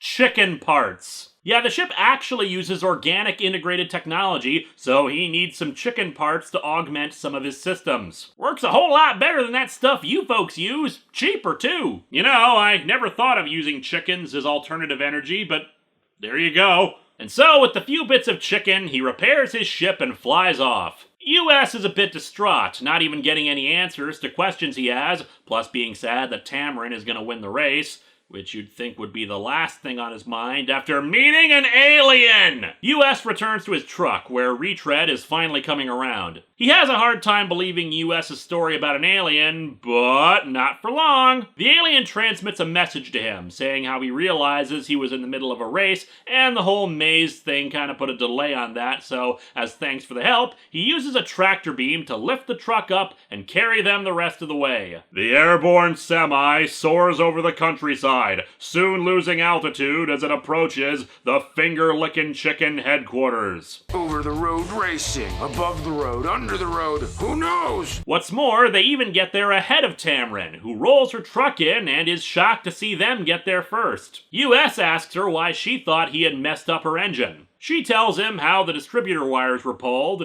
and Retread admits that he was the one who did it! Wait, my joke was accurate? Retread is a diabolical genius? I just thought you got a raw deal in that first race with Baron von Blimp. You probably would have beat Terran then if the Baron hadn't attacked you. He apologizes, and rightly so! To be fair, everyone is a cheater here in one way or another, but this all started because of Retread doing such a dickish thing like that. And yeah, the contract was lost initially because of fighting the Baron, but fighting the Baron was more important than a contract with frickin' chicken. 'Cause that's some good fucking chicken. And so our comic ends with Tamarin still wanting an explanation how they got here first, and Retread says the alien did it. And of course, US knows the explanation is silly, so he denies any knowledge of that. This comic is so wonderfully stupid. I think we can count this as the official point where the creative team just decided to throw any semblance of rational plot points out the window and just go nuts. An alien that speaks in CB radio lingo forces a truck-driving superhero with a massive battle wagon to go through a maze full of natural disasters so he can supply him with uncooked chicken to repair his spaceship, and then levitates him the rest of the way on his journey. This is what makes for the stuff of legend, my friends. Why US-1 does not have his own series now baffles me. And it's not like Marvel forgot the character existed or doesn't have the rights anymore like Rom. He's come back several times renamed as US Ace. Give us a new series! Next time, more aliens as we return back to a galaxy far, far away. And a script draft revised many, many times with the next issue of The Star Wars. Hello and welcome to Atop the Fourth Wall, where bad comics burn. And is there any point to having a recap for US-1 at this point? US-1 is a comic that needs to be seen to be believed. A Marvel toy-licensed comic ostensibly about slot car racers that turned into a weird-ass sci-fi adventure with a truck-driving superhero and his souped-up big rig. Just watch the other episodes if you haven't already. Hell, watch them again to make sure it wasn't a fever dream. US-1 is incredibly stupid, and we love it for that. It cares not one bit for your stupid logic or rational plot developments. You want to know how awesomely dumb this thing is? Last issue? Aliens. And I don't mean, oh, there was a bright light in the sky that was implied to be extraterrestrials. No, I mean, dude met an alien who needed chicken parts to power his spaceship. So let's dig into US-1 number 6 and see just how the hell they can top that.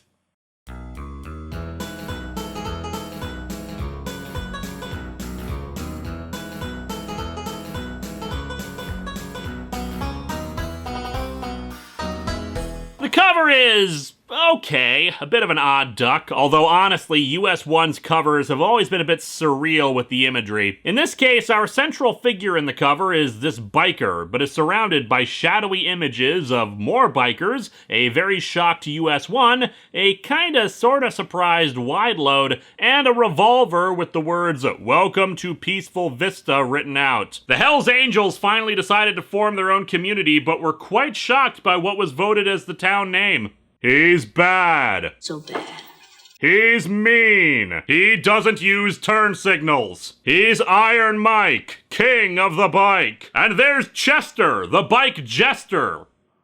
Also Steve. He's just the bike treasurer.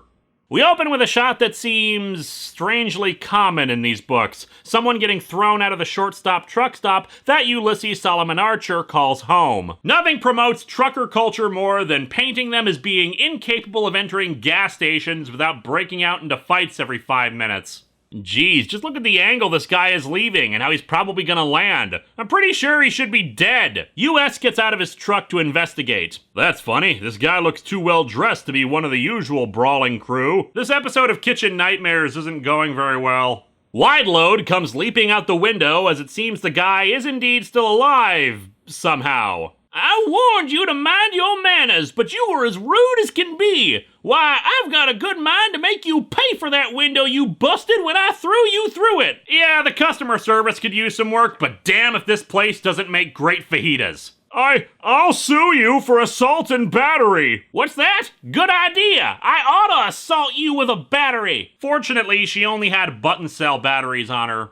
Turns out the guy is from the bank and they're late on their last mortgage payment. Because that's a reasonable excuse to throw someone through a window. Admittedly, he may have been an absolute scumbag or something, been really insulting or whatever, but we don't see any of that. Our introduction to the guy is simply him being assaulted for no good reason. Wide Load says they'll have the payment somehow and to get the hell out of there. If you don't make the payment by the end of the grace period, it will be my pleasure to foreclose on this filthy hovel of yours. This is gonna turn into Drag Me to Hell, isn't it?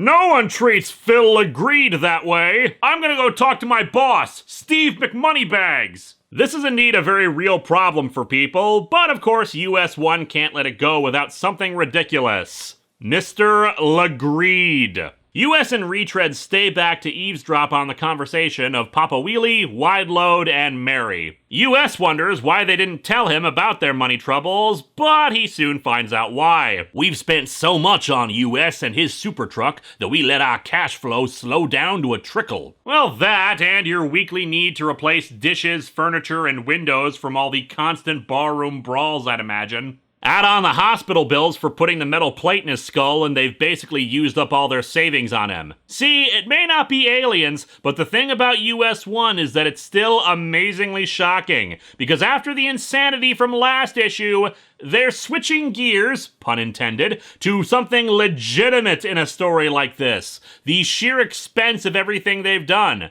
I'm actually surprised they decided to talk about it. Anyway, they don't want to mention their financial woes to him out of fear of upsetting him, which just irritates US even more. He proceeds to punch a wall, causing reality to rapidly shatter around him, I imagine. You hear that, Retread? They must have remortgaged Shortstop to help me out. And do I carry my share? No! I haven't smashed the walls of the place with my bare hands for weeks! I'm not pulling my weight!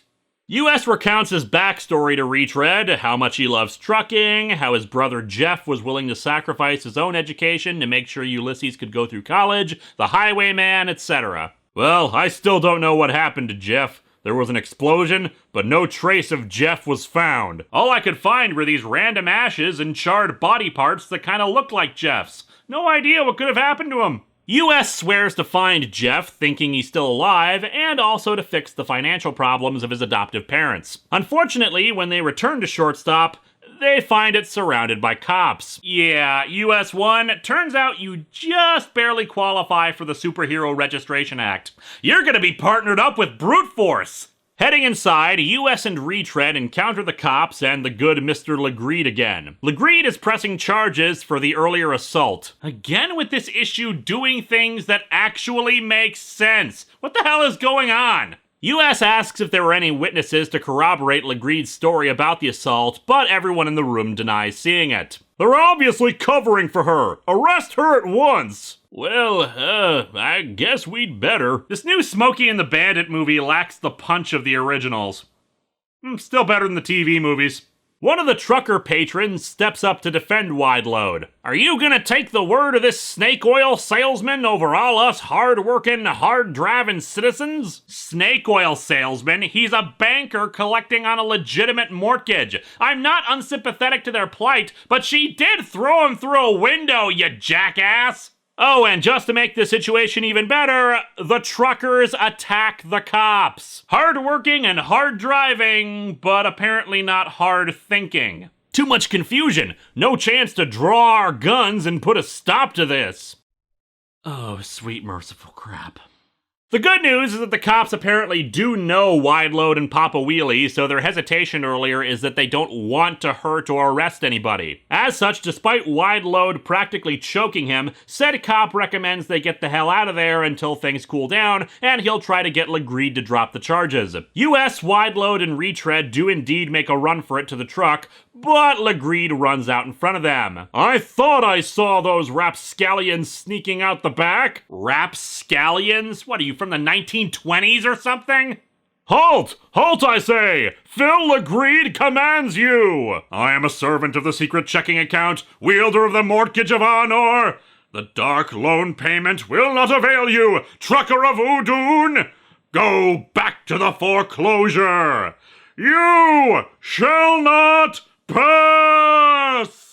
And get this, Wideload actually slams her foot on the accelerator to try to run him over. Well, I guess the reason they financed US-1's truck was so they could have a murder wagon. What the hell? Because all three of them were stuck in the front seat, when US manages to swerve and avoid hitting Legreed, Retread gets flung out of the truck. Yahoo! That's the most fun I've had in a month of Sundays, US. Let's go back and take another shot at him. 100 points if we manage to hit Retread too! US is convinced that he'll never drop the charges now. And it's not an unfounded thought. What the hell? It was fun at that, but we'd still better keep you away from the diner until things calm down a bit. I would like to remind you all that so far, the bank guy has done nothing wrong. It'd be nice if the snooty, greedy asshole actually acted like a snooty, greedy asshole and not someone who's an innocent potential murder victim. Sometime later, US and Wideload go to see jobber Carosella, who shockingly is not a car salesman, although he does lose a lot of professional wrestling matches, to give him some hauling jobs out of town so they can make some money while staying away. He gives them a job, though he admits it's gonna be a bit dangerous. I think it's already pretty dangerous when you've got a serial killer in front of you.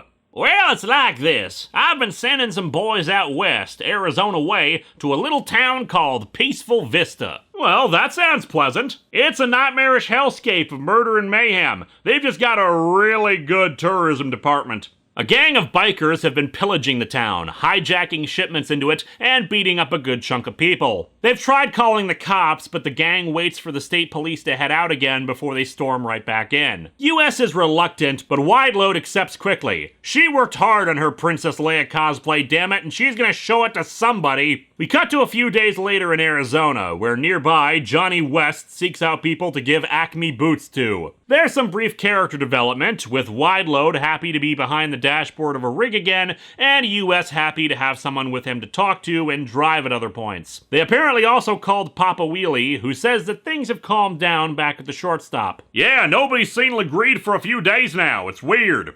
On an unrelated note, don't look in my garage. I'm, working on something back there. They arrive in Peaceful Vista, but it looks like a ghost town with nobody out on the streets. Wideload honks the horn to get their attention, and people do start coming out, but then the bikers arrive.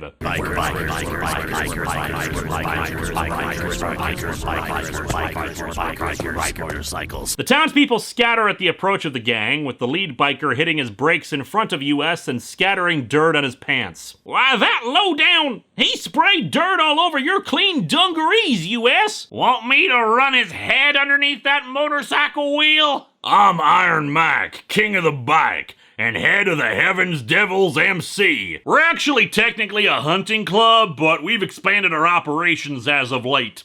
He's here to take all their supplies, but US says they're here for the townspeople. Conveniently, the mayor of the town is there, so Mike grabs him and says he's a townsperson too, so he should be given the supplies. Mike then proceeds to toss the mayor into some garbage cans. That does it! You can ride roughshod over this town, steal my cargo, but if there's one thing I can't stand, it's a litter bug. And Mr. Mayor, don't think I've forgotten about your part of the littering. My spine is broken in 3 places. And if any part of your spine ends up on the ground, you better pick it up. US tries to punch Iron Mike, but as evidenced by his inability to punch out a wall, it's not his strongest skill. US and Wideload run back to the truck, deciding to take on the bikers in a vehicle fight. And, well, let's face it, these are not exactly Fast and the Furious style smugglers or the like. In a battle between semi and motorcycle, the semi is going to win.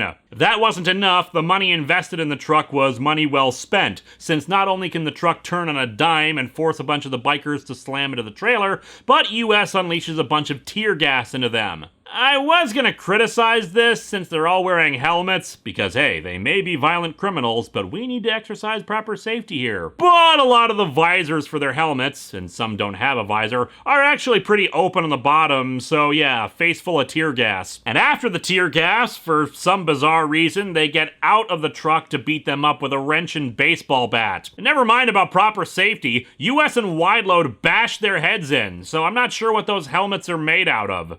Great, I got the cloth helmet. And with one last smack of the bikers into the trailer, they are defeated. Well, US, it looks like we solved Jobber's problems for him. And we did it by causing broken bones, concussions, and probably killed a bunch of them too. Good times. The townspeople are pretty grateful, especially since it humiliated the bikers to be defeated by an old lady and some young guy in a truck. However, Iron Mike isn't through yet. You may have beat my boys, but you haven't beat me! So I'll make you a deal. We race, you and your truck against me and my bike. Winner take all. for the bossing rats to Peaceful Vista. Or, alternatively, they can shove a caltrop up your ass and call it a day. Just saying, dude, you're not exactly in a position to bargain here. However, US is a sporting sort, so he agrees. Still, he's not stupid, and physics are physics, so he unhitches the trailer for the race. And indeed, the truck is pretty damn fast, so Iron Mike has to resort to Dirty Pool, aiming himself at a random kid to try to force the truck to get between them and losing a bunch of his speed. However, the truck is still too damn fast for him, so he decides to shoot out the tires to end this. Before he can shoot, though, the truck releases a smokescreen, making him not only unable to aim, but sending his bike right into a lamppost. Somehow, he survives that with no injury and demands to confront US mano a mano. However, it turns out the driver of the race was, in fact, Wide Load. Iron Mike got beat by an old lady! Witness me, asshole! Well, that explains why the truck directed Mike into a streetlight. Wide Load was thirsty for more blood. But yeah, the townspeople cheer her, and Mike is too humiliated to carry on, just walking off and thinking how he should have been an accountant. Or you could have learned how to play card games on your motorcycle. I hear that's a popular career path. Nearby, US reveals something rather stupid. Poor Mike, he'll never know I was helping Wide Load the whole time, using my handy silver dollar remote control device. Oh, boo! Let the old lady show she could be awesome. Not cool, comic. Wide Load's good, but even she would have been in trouble against that clown without a little help from that nifty robot drive system the coin activates. Why? Even with all the equipment, it's still just a truck. Ugh. In any case, he asks if this was the highwayman's idea, but Mike has no idea what the hell he's talking about.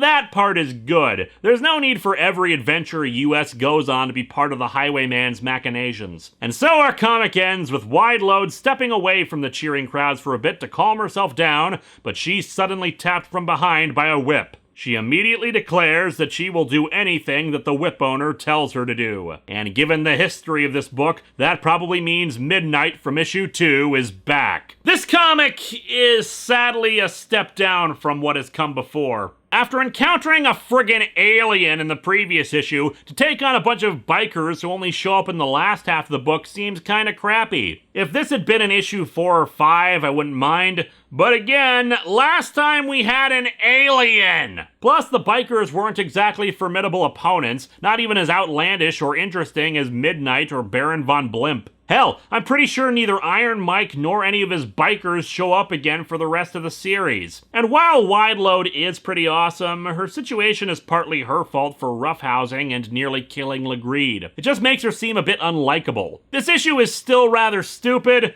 but not quite as enjoyably stupid as some of the others. Next time, it's back yet again to Star Trek with the first comic for Voyager. Let's see how Captain Janeway can screw over her crew in comic book form. Hello and welcome to Atop the Fourth Wall, where bad comics burn. Been a while since we talked about US-1, and over a month since we did anything that wasn't DC. Yeah, that was unintentional. I didn't realize until halfway through the month that every episode in May was a DC book. Part of that was because months ago I changed what I was going to cover for the 500th episode. And no, I'm not going to tell you what it was. It might end up being the 600th episode or something, and I don't want to spoil the surprise. All I'll say is that it was Marvel, and I've gotten a lot of requests for it. And yet, even setting that aside, it's been almost a full 2 years since we looked at an issue of US-1, another classic recurring segment of this show as we talk about Ulysses Solomon Archer, a character who first showed up all the way back in the 7th episode. For those of you new to the channel, US-1 was a tie-in comic to slot car racers of the same name. Made in the early 80s, the comic decided to embrace the 70s boom of trucker culture.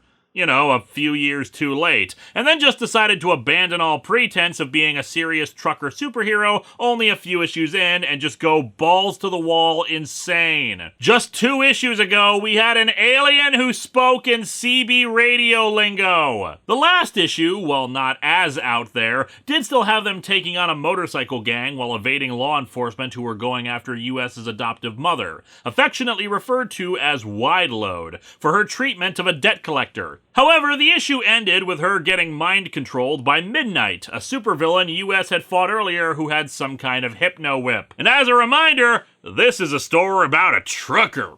So let's dig into US-1 number 7 and see where it takes us this time.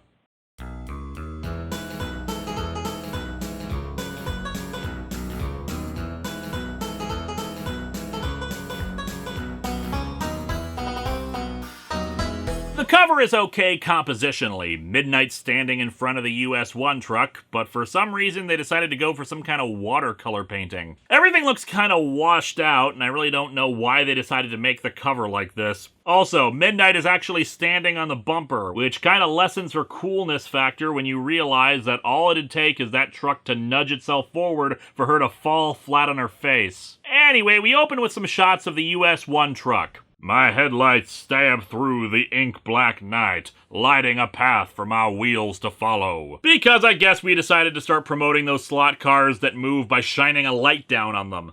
My exhaust pipes billow noxious fumes in the cold night air. Ozone layers are for wusses. My trailer echoes hollowly, no longer filled with goods. I've already made my delivery. Those porno magazines will reach the newsstand safely now. Within the warm confines of my cab are two people. Wide-load Annie sits, eyes staring, mesmerized. She has transcended the bounds of the comic book and is listening to my narration. She is naturally horrified by the implications. Beside her, at the wheel, is Ulysses Solomon Archer. He is my driver, my creator, my master. But, I really shouldn't be talking about that last part in public. And who is it who's been narrating all this? And me. I'm the truck. I'm US-1. Oh my god, they brainwashed Optimus Prime! So, yeah, behold the hook for this issue. The truck is narrating this thing. So I guess it wasn't enough that they turned this big rig into a friggin' battle wagon. Apparently Ulysses is gifted with the power of God because he imparted consciousness onto his truck. Or maybe it's like that Monster Motors thing that Moarte looked at a few years ago. Hey, jackass! Is this comic anything like Monster Motors? Go chew on your tie. I'm busy working on a DVD. He's working on a DVD. The title of the issue is even Semi-Intelligence, which, nice work on the pun, but doesn't that imply that the truck has limited intelligence? Or that while it may be sapient, it's actually stupid? If it's just limited, it's got quite a very decent vocabulary behind it, and is otherwise very well spoken. Is it just an artificial intelligence? Or is this like a Toy Story thing, where inanimate objects are alive, but pretend not to be? I would joke that this is a weird remake of Maximum Overdrive, except Maximum Overdrive was already kind of a goofy movie. The truck saw Wide-Load getting the mind control whip on her, and I guess this panel is being cute by having a word balloon coming out of the truck instead of narrative captions, but that just makes me wonder why the hell the truck doesn't tell Ulysses about this. However, Ulysses does notice that Wide-Load has been weirdly quiet since they left the town. Sure, US. I'm fine. I am just tired from the fight we had with Iron Mike and his bikers. I guess I should sleep now, honk shoe, z z z z z z z z. US tells her to get some sleep and leave the driving to him. Huh, what does he think I am, a Greyhound bus? How dare he tell her to sleep? People only sleep on buses! After they arrive back at the truck stop they call home, the truck reintroduces all the characters, including potential love interests / potential supervillains Mary and Taryn, as well as Papa Wheelie and Retread. All in all, the best bunch of friends a man, or truck, could ask for. All the upgrades inflicted on me have made me an outcast to my own truck kind. I live now only among the humans. They also meet with Jobber Carosella, the guy who hired US to haul the goods into the town in the previous issue, congratulating them on a job well done. Sure, I do all the work and he gets all the glory. I'll get my revenge soon enough. I cut my own brake lines. Wait. Oh well, that's the way it goes when you're an inanimate object. Are you real? Jobber pays up for their successful haul, even including a bonus for dealing with Iron Mike. US hands it off to Papa Wheelie so they can start paying off their mortgage. Well, this is just swell. Isn't that right, Wide-Load? Yes. Swell. I certainly won't be using that money at the blackjack table, no siree. US exposits that he had overheard their conversation about the mortgage problems and was happy to prove that even though he had been wrapped up in his own issues, he could still haul freight like any good trucker. He also wonders what happened to the debt collector, Legreed. Yeah, gotta make sure we know he's the villain with those informed attributes. After all, we saw how greedy he was, like when he asked for the exact amount of money he was owed. And Wideload responded by throwing him through a window. Dude's so greedy, he should be an Orange Lantern. Speaking of, Legreed himself shows up with the cops. Papa Wheelie hands over the mortgage money, but Legreed demands an apology for the assault inflicted on him. Apologize, you horrid, unkempt, fat excuse for a woman! Oh, well, I'm sorry that your colon got redirected towards your head. It must be very unpleasant to have all that crap come out of your mouth. The others assume Wideload is gonna murder him over that, but then she apologizes. I'm sorry, Mr. Legreed. It was wrong to hit you. It won't happen again. Next time, I'll have Papa do it. Surprisingly, Legreed is actually satisfied with that. Sure, he still says he plans to foreclose on the property if they miss another mortgage payment, but he's apparently not pressing charges. Huh. Amazing how effective an apology, even an insincere one, can be, isn't it? Anyway, the rest of the group is shocked that Wideload didn't deck him, but she claims she's just tired from the trip. Well, okay, but I'm still kind of worried about you. That makes two of us, Papa. If only I could talk, tell them what's wrong. But I can't! I'm a truck! There is logic in what he says. Yeah, it sure is lonely being a truck sometimes. How do you function? The truck laments how it can't get involved with the others and talk with them and stuff. And, as per usual at this truck stop, a fight breaks out inside, and a guy gets thrown through the window. You know, maybe this place could afford its mortgage payments if they didn't have to keep replacing the glass. The fights? Maybe it's not so bad being a truck after all. I mean, I could literally flatten every single one of these people. You ever have a fist fight with a truck? The truck will win. The truck will always win. Retread and Papa Wheelie sneak out of the place while the fight goes on and head over to the truck, Papa musing about how the vehicle is his masterpiece. Tomorrow I think I'll give you an overhaul, old girl. I'm not a girl, I tell ya! I mean, yeah, you could be whatever gender you like, but how does a truck even decide what gender it is? What the heck? If Papa likes to think of me as a female, I guess I can live with that. I'm secure in my identity. Well, that just seems like an unhealthy message. It's okay if people misgender you. Just be secure in your own personal identity, even if it makes you uncomfortable.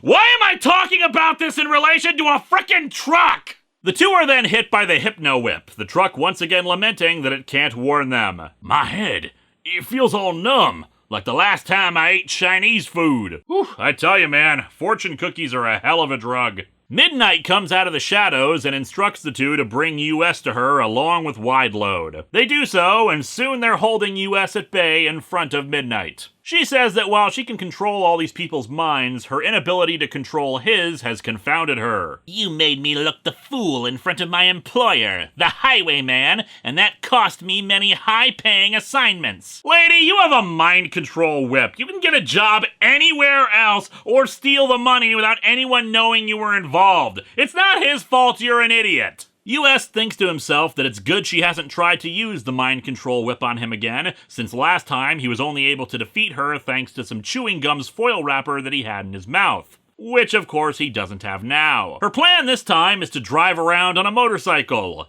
and whip him from a distance, intending to use the mind control portion afterwards once he's been softened up. And just to point out your further stupidity, Midnight, you're doing this to US for free when I know some people who would pay you to do it.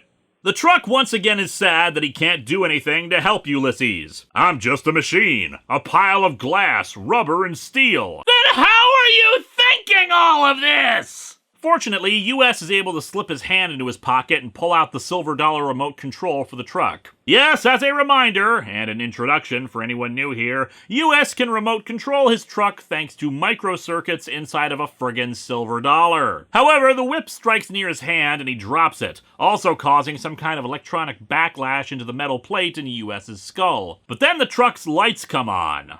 along with the rest of it, causing it to start chasing after Midnight. Her whip is useless against the driverless truck, and it starts launching weapons at her. Tear gas, a grappling hook to snatch her whip away, and some caltrops to shred her tires. However, her motorcycle is souped up with tech of her own, booster rockets that allow her to avoid the caltrops. However, the truck does have heat-seeking missiles that pursue her, and suddenly this whole thing really just feels like the movie Megaforce, which is not a complaint, that movie is awesome. She drives over a hill and the missiles follow, blowing up, but leaving her fate unknown. US gets free and heads over to the Hypno Whip that the truck caught, flipping some switches on it randomly in the hopes of releasing the others. He succeeds, and they're naturally confused about what the hell just happened. US isn't sure how the truck moved on its own, figuring that the whip probably just activated the control circuits by accident. All I know is US-1 and I are a team. To beat one of us, you have to beat both of us, right? Right, US. Oh my god, the truck talked to me! It's possessed by a demon! Kill it! And so our comic ends with the others heading back into the rest stop. I'd do the same thing if I were a person, but I'm not a person. Only a truck. A machine. Nimue. Online. You're a good spaceship. Confirmed. And it's here where the truck confesses that all of this narration has been the truck revealing things to someone who hacked into its circuits. And it turns out it's the Highwayman! I tapped into your circuits. I made you reveal all you know about your master, US Archer. I somehow knew the truck was alive and am talking to it. And even though you defeated my agent again, I have learned enough now to destroy you both. Yes, you've certainly learned nothing that you didn't already know. This comic is ridiculous, which is what we have come to expect. I have absolutely no idea why they decided to have the truck narration. As far as I know, this isn't brought up again. The truck never narrates the book after this. It's not like the truck gets an artificial intelligence that US can talk to. This is just completely out of nowhere. I think the idea is that the remote control getting whipped allowed the truck to move under its own free will. But how is the truck alive anyway? And why isn't US more concerned that the truck can apparently just launch missiles at will? Still, the overall plot, while basic, is decent enough. Always nice to see development of a rogues gallery, even for a silly book like this. And Midnight's not a terrible villain, so good to see her come back for another fight. Next time, we follow up on something a lot less fun and a lot more painful, with another Nova Girls comic.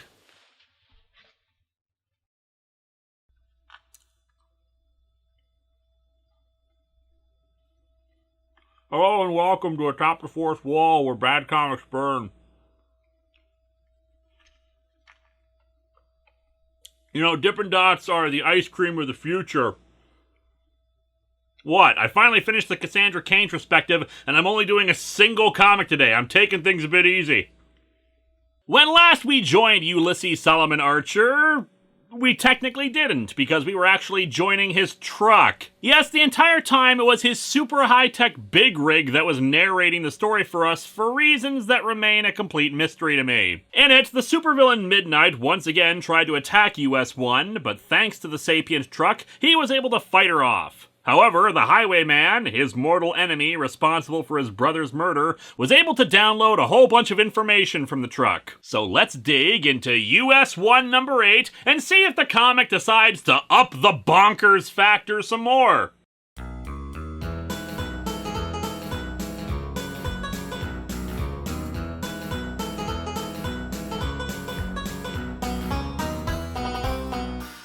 The cover is not very interesting. It's that same kind of weird washed out look as the last cover, plus a mixture of art styles. The very realistic painting of the truck at the bottom, the more painted but still clearly drawn Midnight, then standard comic artwork for Taryn and Mary, and finally a weird silhouette of the Highwayman.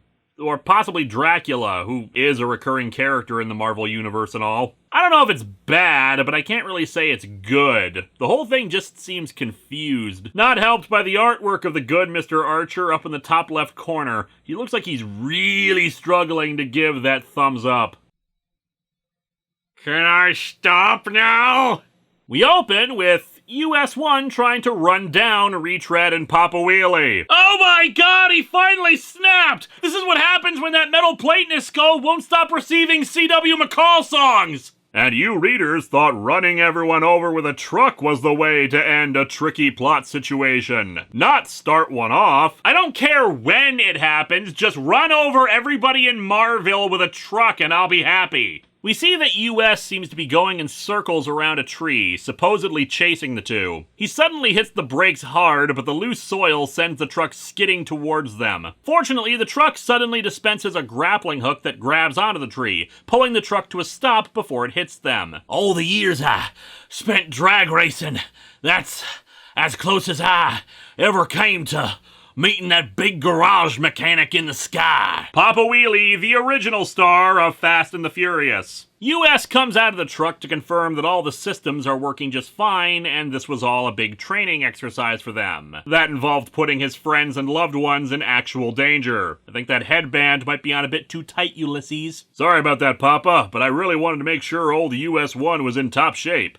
Never know when the highwayman or one of his agents is gonna pop up and cause more trouble. Never know when I'm gonna have to swerve around a tree and not hit them. US comments on how the truck seems more responsive than before. Well, your rig did seem to have almost a mind of its own the other day, the way it seemed to fight that nasty midnight lady all by its lonesome. Ha ha ha ha! They bestowed consciousness onto a truck that can't communicate with them, and it is forever locked in a purgatory of people thinking it's just an inanimate object.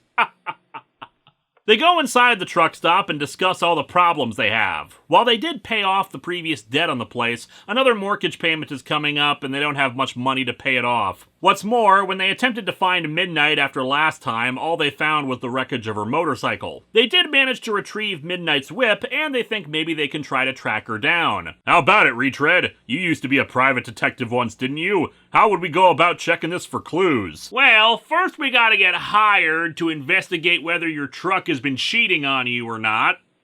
Gee, US, as far as I went in the private eye biz was talking like bogey. I never got to the clues, and that's why you never got that job working on Blue's Clues, Retread. Taryn O'Connell, the red-headed trucker rival and possible love interest of US, comes in looking severely beaten up. They ask her what happened, but waitress Mary is annoyed.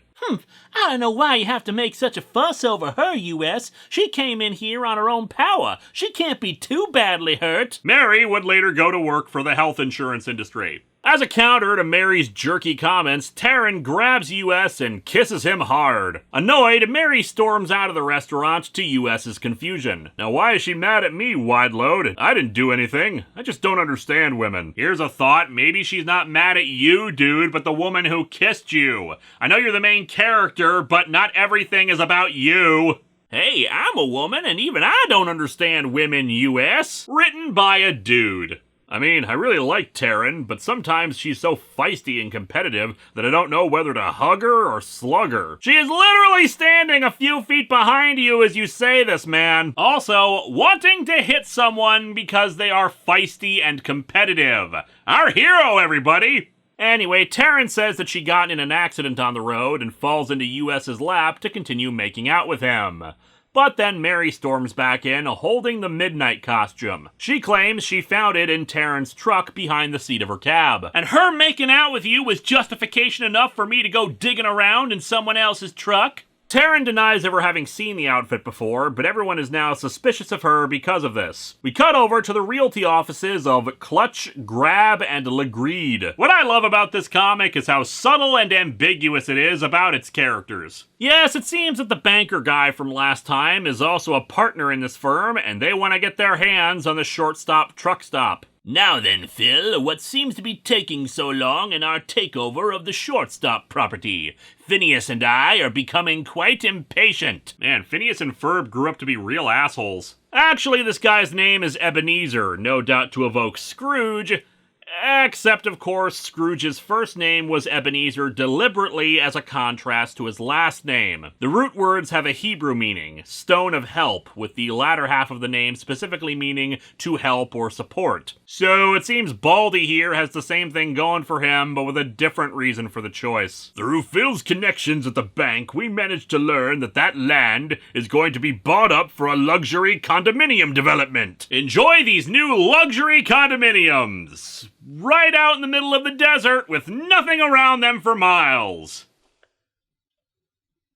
They want the deed to the land so they can sell it off to the condominium developers. We shall sell the land to the Bongo Condo Corporation and add greatly to our already considerable wealth. After all, that's the American way, isn't it? You know what's sad is I can't even call this kind of thing unrealistic anymore. Also, I'm really sad that the developers aren't actually called Mondo Condo. Back to the truck stop, the group have turned on Taryn and now believe she's Midnight. I always say the only thing worse than a trucker gone bad is a female trucker gone bad. Again, written by a dude. Taryn doesn't help her case when she spots the Midnight Whip on a chair and picks it up to defend herself from the approaching group. Mary rushes her and she breaks a window with the whip, leaping outside. US wonders why she wouldn't just use the mind control powers of the whip on them if she was Midnight, but they table that question and pursue. But even as our intrepid band of truckers and short order cooks pursue Taryn into the parking lot, an unsuspecting motorcyclist arrives. You know, given this comic's track record, I wouldn't be shocked if it turned out this was the Terminator. Taryn decides to try to get back to her truck and uses the whip to pull the guy off the motorcycle, and holy crap, that whip has a hell of a long range on it. A bullwhip usually taps out at 20 feet, but this thing looks closer to 30 or 40 in some of these panels. Anyway, she grabs the guy off the bike. The food here must be really bad if they have to get customers like this. Ah, so the truck stop is a Hardee's chain then. The bike goes out of control and knocks our heroes back, distracting them long enough for her to get on it and ride off. US realizes he can't get to the truck in time to pursue her, plus his silver dollar remote control was damaged last issue. But of course, the truck is alive now, so it just turns on and starts following her. Well, okay, US has a different explanation for why the truck moves on its own. Somehow, when Midnight's Hypno Whip hit my remote control coin, the power feedback created a link between my truck and my metallic CB skull. Now I can direct US-1 by my thoughts alone, without using a mechanical aid. This makes no sense, and yet it's working. The Highwayman is also observing these events on his holographic view screen. So, I was correct in thinking that Ulysses Solomon Archer has gained some sort of mental link with his accursed vehicle. Little does he know that this development merely makes it that much easier to spy on him, because a telepathic radio control link with his truck allows you to spy on someone utilizing camera footage on a holographic view screen. I'm starting to think this series was made by pulling random words out of a hat and going from there. The Highwayman declares that soon the final confrontation between the two will occur, and that their rivalry will be ended once and for all. Except the first part of this is in a thought bubble, whereas the once and for all part is yelled out loud. Weird, but he is alone, so it wouldn't be that big a deal. Except it turns out someone is observing the Highwayman as well, so that must be weird for the observer. The Highwayman rants in the best melodramatic tradition. Yeah, most melodramatic rants are done entirely inside one's own head before just belting out the final sentence. Whoever is observing the Highwayman says that the villain is using their technology to battle US, but soon they'll discover who is superior. Back to the chase, US manages to get into the cab of the truck and uses its arsenal to bring her to a stop, and the editor's notes decide to talk to each other. Once again, the comic has officially declared itself as being completely farcical, as the caption boxes discuss bad jokes. But yeah, Taryn is knocked off the bike and they confront her again, wanting answers. It's not a good case for her. She took to the whip very quickly, the costume in her truck, being a natural on a motorcycle like Midnight, and her best defense of running away was that she just panicked. And she does so again, readying to use the whip once more to defend herself when Retread says they should rush her. In the struggle, she presses a button on the whip that causes a small blast, knocking away the group and seemingly killing her. Why did she do it? If she was Midnight, she would have known better than to make the whip do that. Ah, well, let's just clean up the body. Won't be the first time we've had to dispose of a corpse at this truck stop. And so our comic ends with the arrival of the real Midnight, who picks up her whip. She didn't know what to do with the whip because she's not Midnight. I am! My God! Taryn made an exact double of herself to try to throw us off the trail! Anyway, this comic is fairly decent. Oh sure, it's still got the same goofy trappings of the series, with some added bits like the over-the-top villains and tongue planted firmly in chic captions, but the suspicion of Taryn as Midnight is done pretty well. They have no reason to believe Mary would lie about finding the costume, and all the circumstantial evidence points at her, especially in light of her injuries after the supposed accident that could have come when the truck launched those missiles. The action was pretty decent, and the book is still quite enjoyable. Despite all the goofiness, this is actually a bit of grounded storytelling and believable character dynamics right before stuff just goes hog wild for the remaining issues. But while there are still plenty more issues of US-1 to go through, next time we must bid farewell to a long-running segment of this show, for it is the final Tandy Computer WizKids comic. Hello and welcome to Atop the Fourth Wall, where bad comics burn.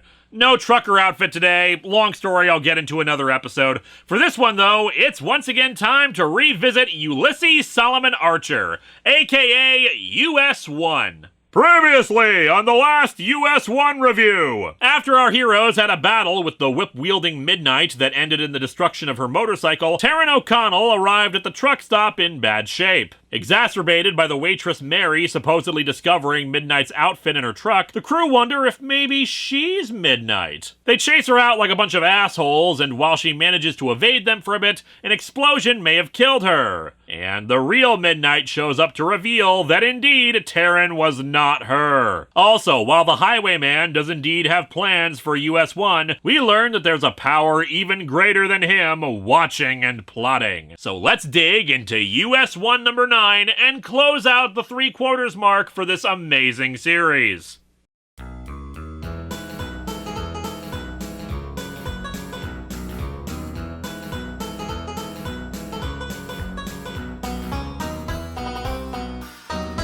The cover is not terrible, with washed out colors on everything that give it a very painted look, but the whole thing falls apart due to Midnight's hair and the color scheme for her. It's like she's too saturated for the rest of the cover, and her hair is just like a smear of black paint. At last, the secret of Midnight! Learn how she keeps her boobs inside of that jacket when not wearing a bra! The answer is not double-sided tape. We open where we left off last time, Midnight's arrival in front of our heroes at the shortstop truck stop. We also get our title of the issue, Big Mac Attack. Stay tuned for the sequel, Return of the Arch Deluxe. Midnight? No, it can't be!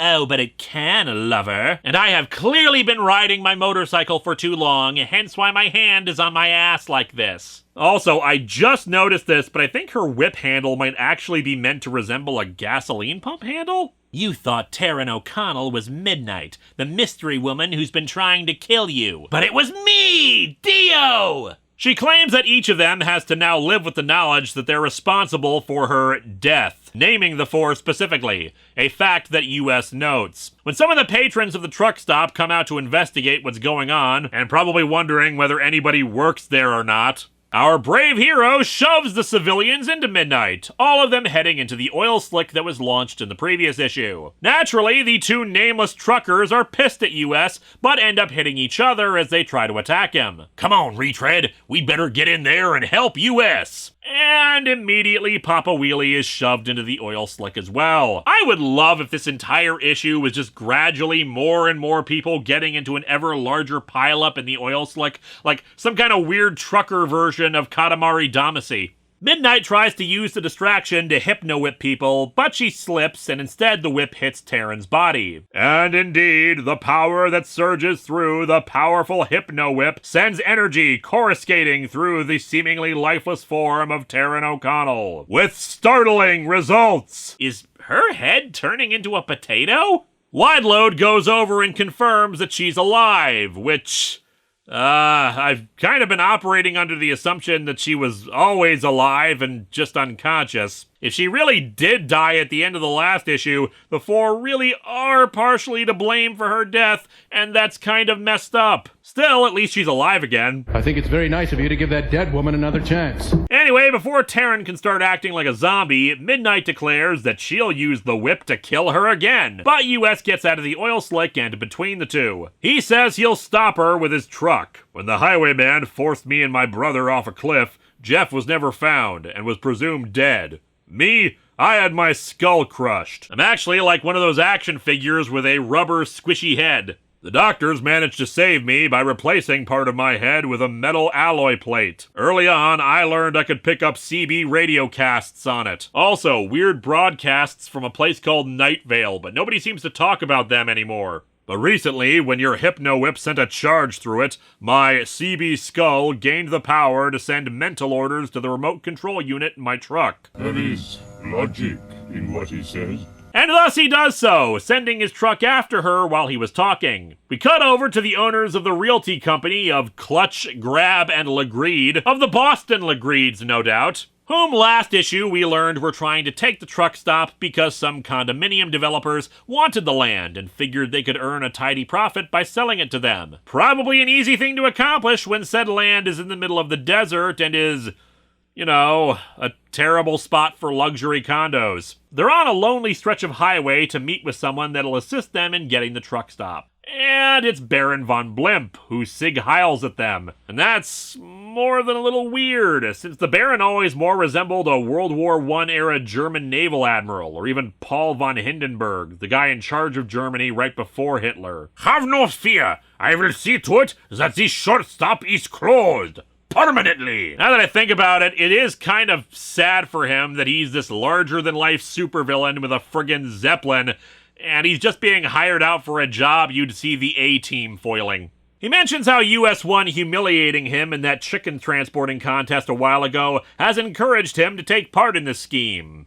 Well, that and the cash. The money is always a good motivating factor when your primary means of transportation is a large, slow aircraft. The three executives insist on coming along to observe him in action, and he reluctantly agrees. And it seems the highwayman is watching this. Ah, so the Baron has managed to find himself some sponsors who will pay him to perform the very task I have already set him. He's a crafty and greedy man. Hey, if you can get paid twice for doing the same job, that just seems like a sound business strategy, not even necessarily greedy. The Baron little realizes that I keep a constant watch on my allies as well as my foes. If he should ever dare to oppose me, I would know instantly. Isn't that right, weird giant sex toy hanging in the middle of the room? You're the only one I can talk to.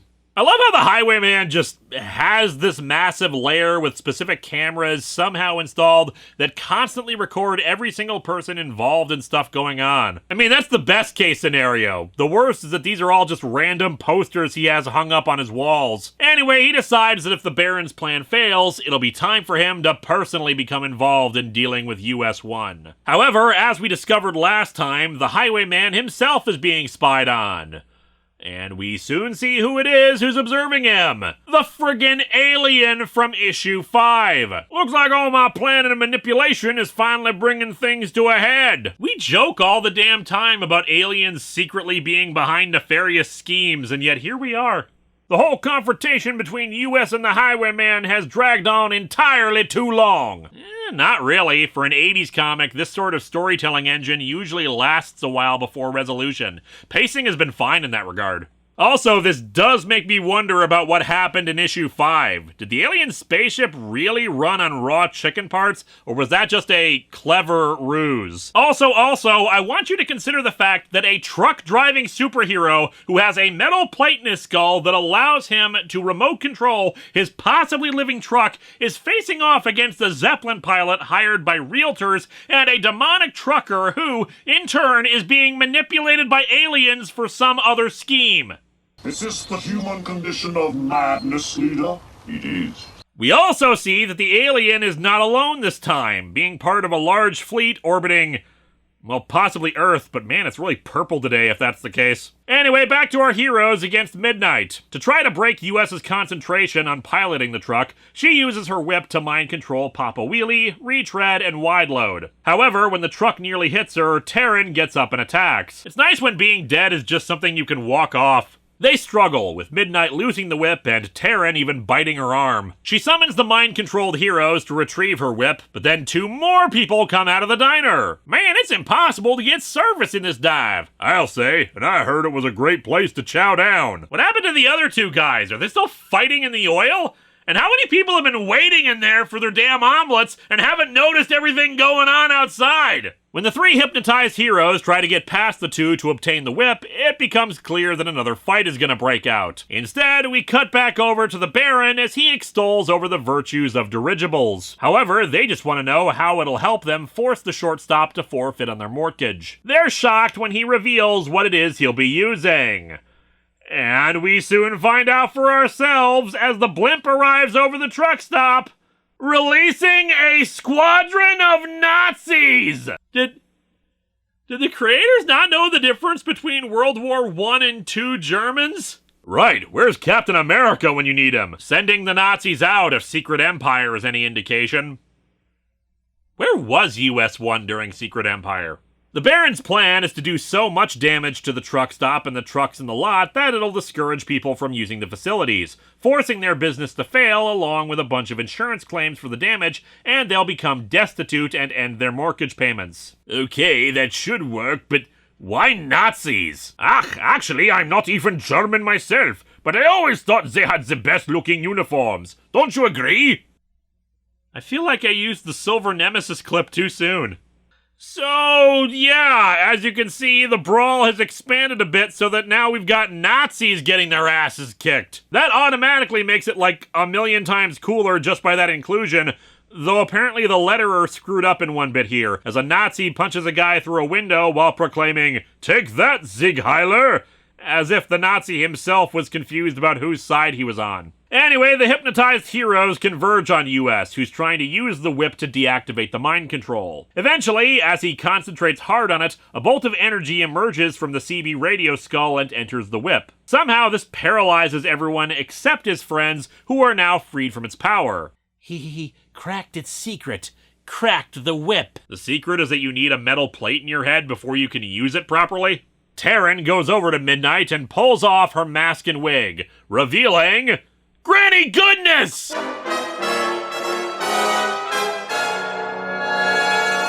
No, it's in fact Mary McGrill, the waitress and rival love interest for US. Terran's ready to kick her ass for this, demanding an explanation, but US doesn't think she's even aware of what she's been doing. His mental link with the whip indicates that Mary has been under the control of the whip, not the other way around. And so our comic ends with them wondering who it could be that did such a thing. And the person responsible reveals himself. The Highwayman, now finally ready for a direct showdown with our heroes. And I guess the Nazis and truck stop patrons are just still frozen there watching all this and wondering what the hell is going on.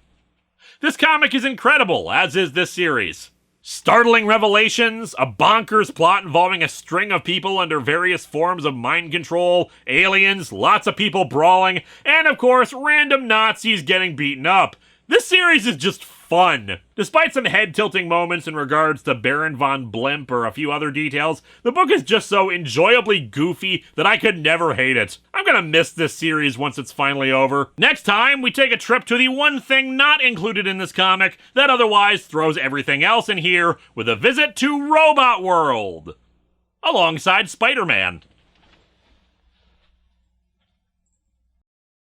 Hello and welcome to Atop the Fourth Wall, where bad comics burn. Time for the annual look at US-1 as we start inching closer to the end of this legendary series. Yes, I know he makes appearances afterwards, but the series is almost over. Last time on Issue 9, friggin' pandemonium happened! After discovering that Terran O'Connell was not Midnight, a brawl broke out in an oil slick between some customers, Midnight, our heroes. Oh, but that wasn't enough, because during that, the aptly titled Clutch, Grab, and Legreed hired Baron von Blimp to attack the truck stop, and he did so with a contingent of frickin' Nazis! The highwayman, observing all this in his lair full of monitors somehow watching everything in the area, decided to join into the fray too, as the aliens from issue 5 decided to also come in and get involved. Our story so far? Utter madness. Finally, Ulysses Solomon Archer got a hold of Midnight's hypno whip to calm all this down, and finally reveal that Midnight was really... Why, it's Old Man Withers, the guy who runs the haunted amusement park. Or Granny Goodness, take your pick. Well, actually, it was Mary McGrill, the blonde waitress who had eyes for US. However, it seems that she, too, was under the mind control of the highwayman, who arrived to finally sort this out, which is where we'll be picking up the story. I feel like it's important that I keep reminding people that this story exists because of frickin' slot cars. Let's dig into US-1 number 10 and see where this takes us next.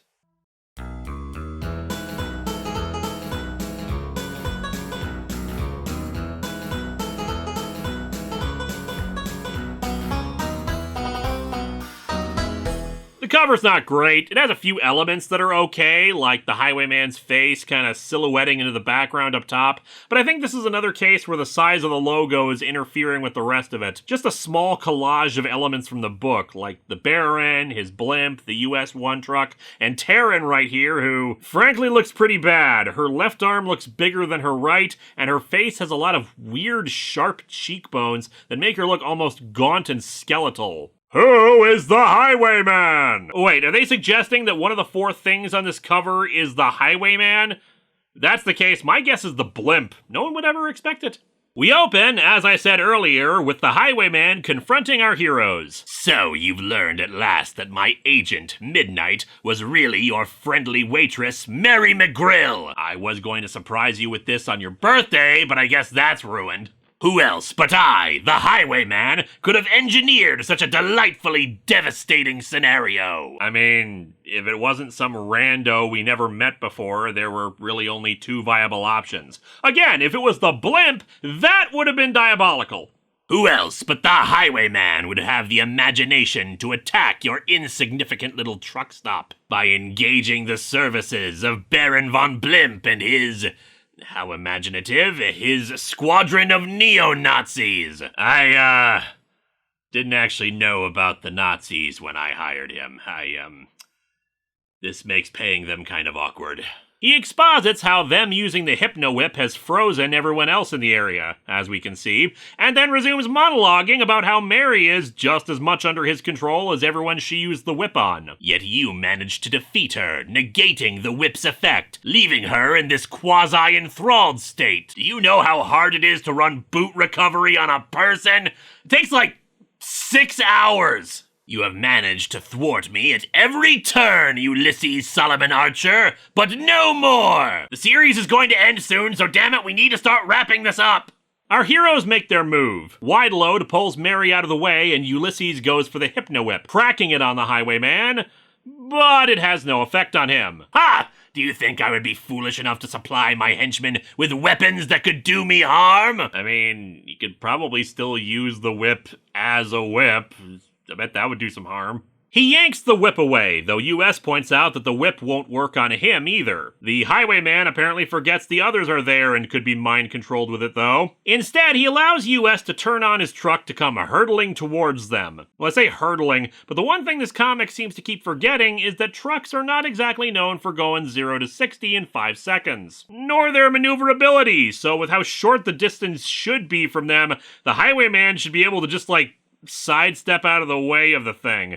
But instead, he summons up his own truck, the Black Rig, to intercept it. And again, apparently trucks in this world, especially ones with their cargo trailers attached like the Black Rig, can zip around faster and better than fighter planes, since it swerves around and collides with US-1 to stop it. You see, my friend, I too have mental mastery of my truck, and I don't need to have a metal plate inserted in my skull to achieve that end. Being part of the Marvel Universe, I'm actually a mutant. It's just my power is weirdly specific to just this one truck. It is time I eliminated you once and for all! You have been a thorn in my side as long as I can remember, US. Now we will vie for total supremacy on the highway and all that entails! So by eliminate him once and for all, you meant, a race? After he releases Mary from his mind control, Oh, wow. This outfit really shows off my girls. Hey, Ulysses. US finally asks the big question. Why the hell is the Highwayman even doing this? I mean, what have I ever done to you? Up until a little while ago, I had never even heard of you. Look, every Marvel hero needs a primary antagonist who's basically them but evil. There's an entire company specializing in training villains like this. I got lucky being assigned to you. At the training orientation, we had Miss Indifference, NHL Super Pro, and Ram, worst of the Space Knights. He recounts how they first encountered the Highwayman, he and his brother Jeff talking about how Ulysses wanted to be a trucker, but Jeff thinking it'd be a waste of his education. Suddenly, you pulled alongside us. It was weird that you kept signaling us to honk our horn. Don't you have one of your own? And then narration of the truck getting driven off the road, Ulysses being thrown clear, and seeing the Highwayman and his demons converging on the truck before an explosion knocked him unconscious. I was saved by the doctors. They put the metal cap in my skull and patched me back together. And now I taste copper in my mouth anytime a Maroon 5 song plays on the radio. Yes, an unfortunate miscalculation on my part. I never meant for you to be hurt in the crash. I'm curious how exactly you planned on keeping him alive after you ran his truck off a cliff. Like, were there safety mats down there and the truck missed? Ulysses demands to know if Jeff is still alive, and indeed, the Highwayman confirms he is. He then demands to know where he is. You will learn the answer to those questions when I wish you to, and not before. Presumably before I've eliminated you once and for all. Or after, I guess, I'm not picky. US prepares to throttle the Highwayman, but then the Baron decides to finally enter the fray. Fear not, Herr Highwayman. Baron von Blimp will not let them harm you. My gosh, the Baron's so mad he's chewing on his sword. What? It's been a long day and he needs a snack. Have you tried a sword before? Maybe it tastes good.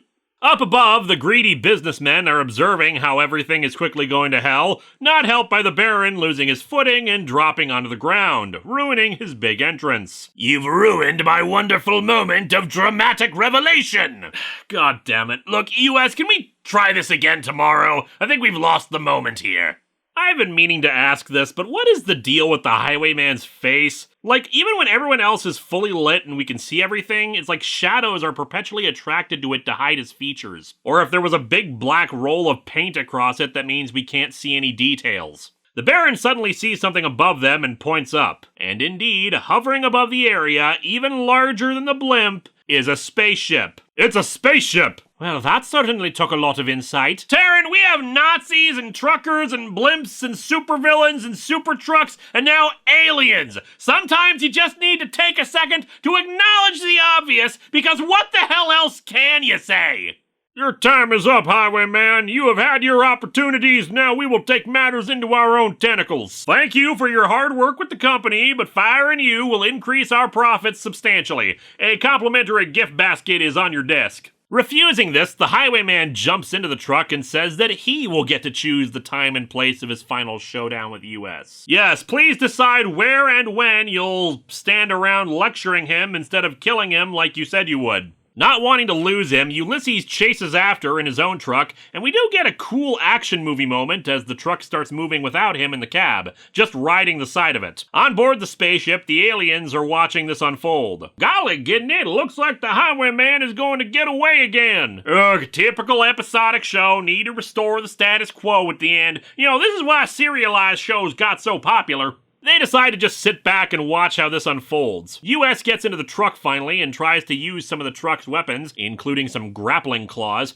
to try to take hold of his enemy, but the Highwayman has been preparing for this confrontation. The tech in his own rig is designed to counter his, so he's able to yank US's truck around with him inside. Got to strain every muscle in my body, twist around so that on the next turn, I can get hold of the wheel. What's strange is that this is not the weirdest Fast and the Furious sequel I've seen. After getting himself detached from his enemy, US tries to play catch-up by rolling down a hill. Ha! That fool still hasn't learned his lesson. I could destroy him now, but I prefer to toy with him. Man, I talk to myself a lot. Am I just afraid that if I stay silent, I'll start thinking about the terrible choices I've made with my life? The highwayman starts bumping into US-1, which forces him into a skid. It almost sends him off an embankment, but he holds on long enough to bounce off of a rock and resume the chase. He next tries to launch missiles that'll come up from above, but unfortunately the highwayman's been studying every tactic Ulysses has used, and since he used this against the Baron, he has a friggin' force field around his truck. Still, the distraction allows US to get ahead of the Black Rig. What'll you do when your tires hit these razor-sharp caltrops? Well, first you'll wonder what the hell a caltrop is, since the things you're dropping are caltrops.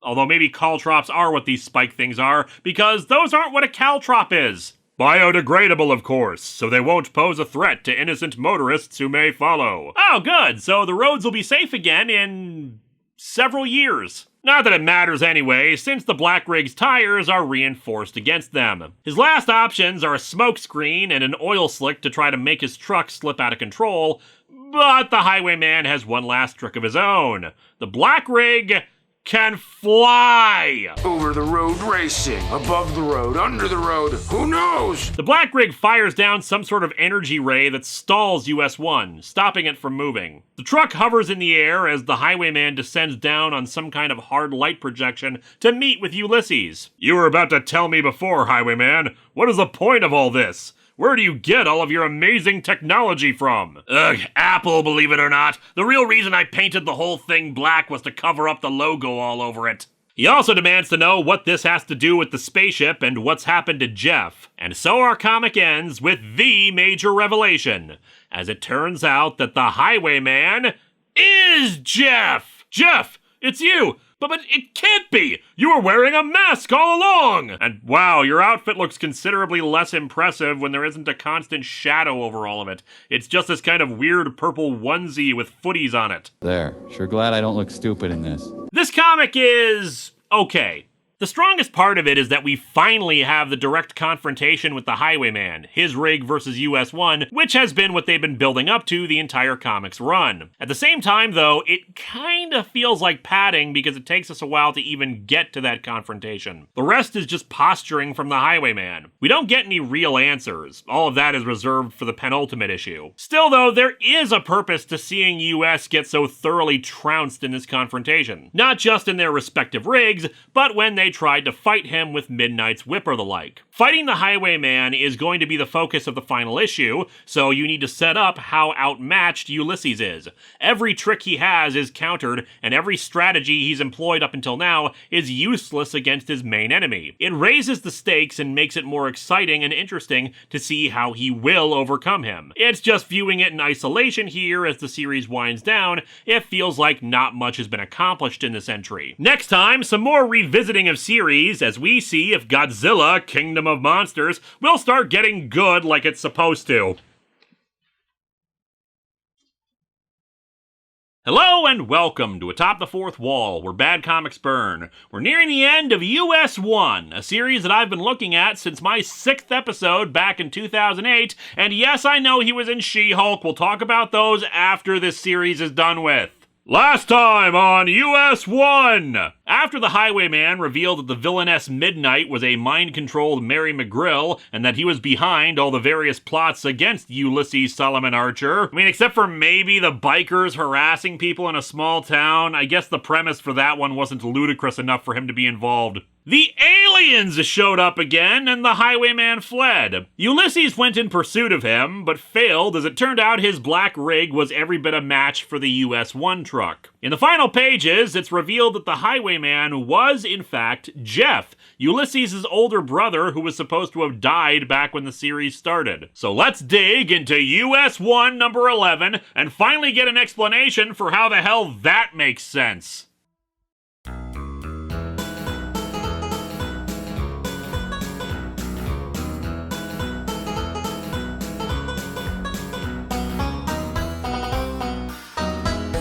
The cover's not great, and come to think of it, most of US-1's covers have not been great. Maybe that's actually what doomed this series more than the premise. Even this many years later, I have to keep explaining why I say no looking at the covers for stuff reviewed in trades, because generally speaking, the covers do make a difference for people buying an individual comic issue.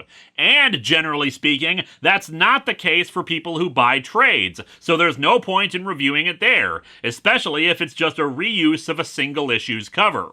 And when you have a series with a big-ass US-1 logo on it, but like super stretchy, surreal images of some trucks, a weird green silhouette, and a dude making this face. No surprise!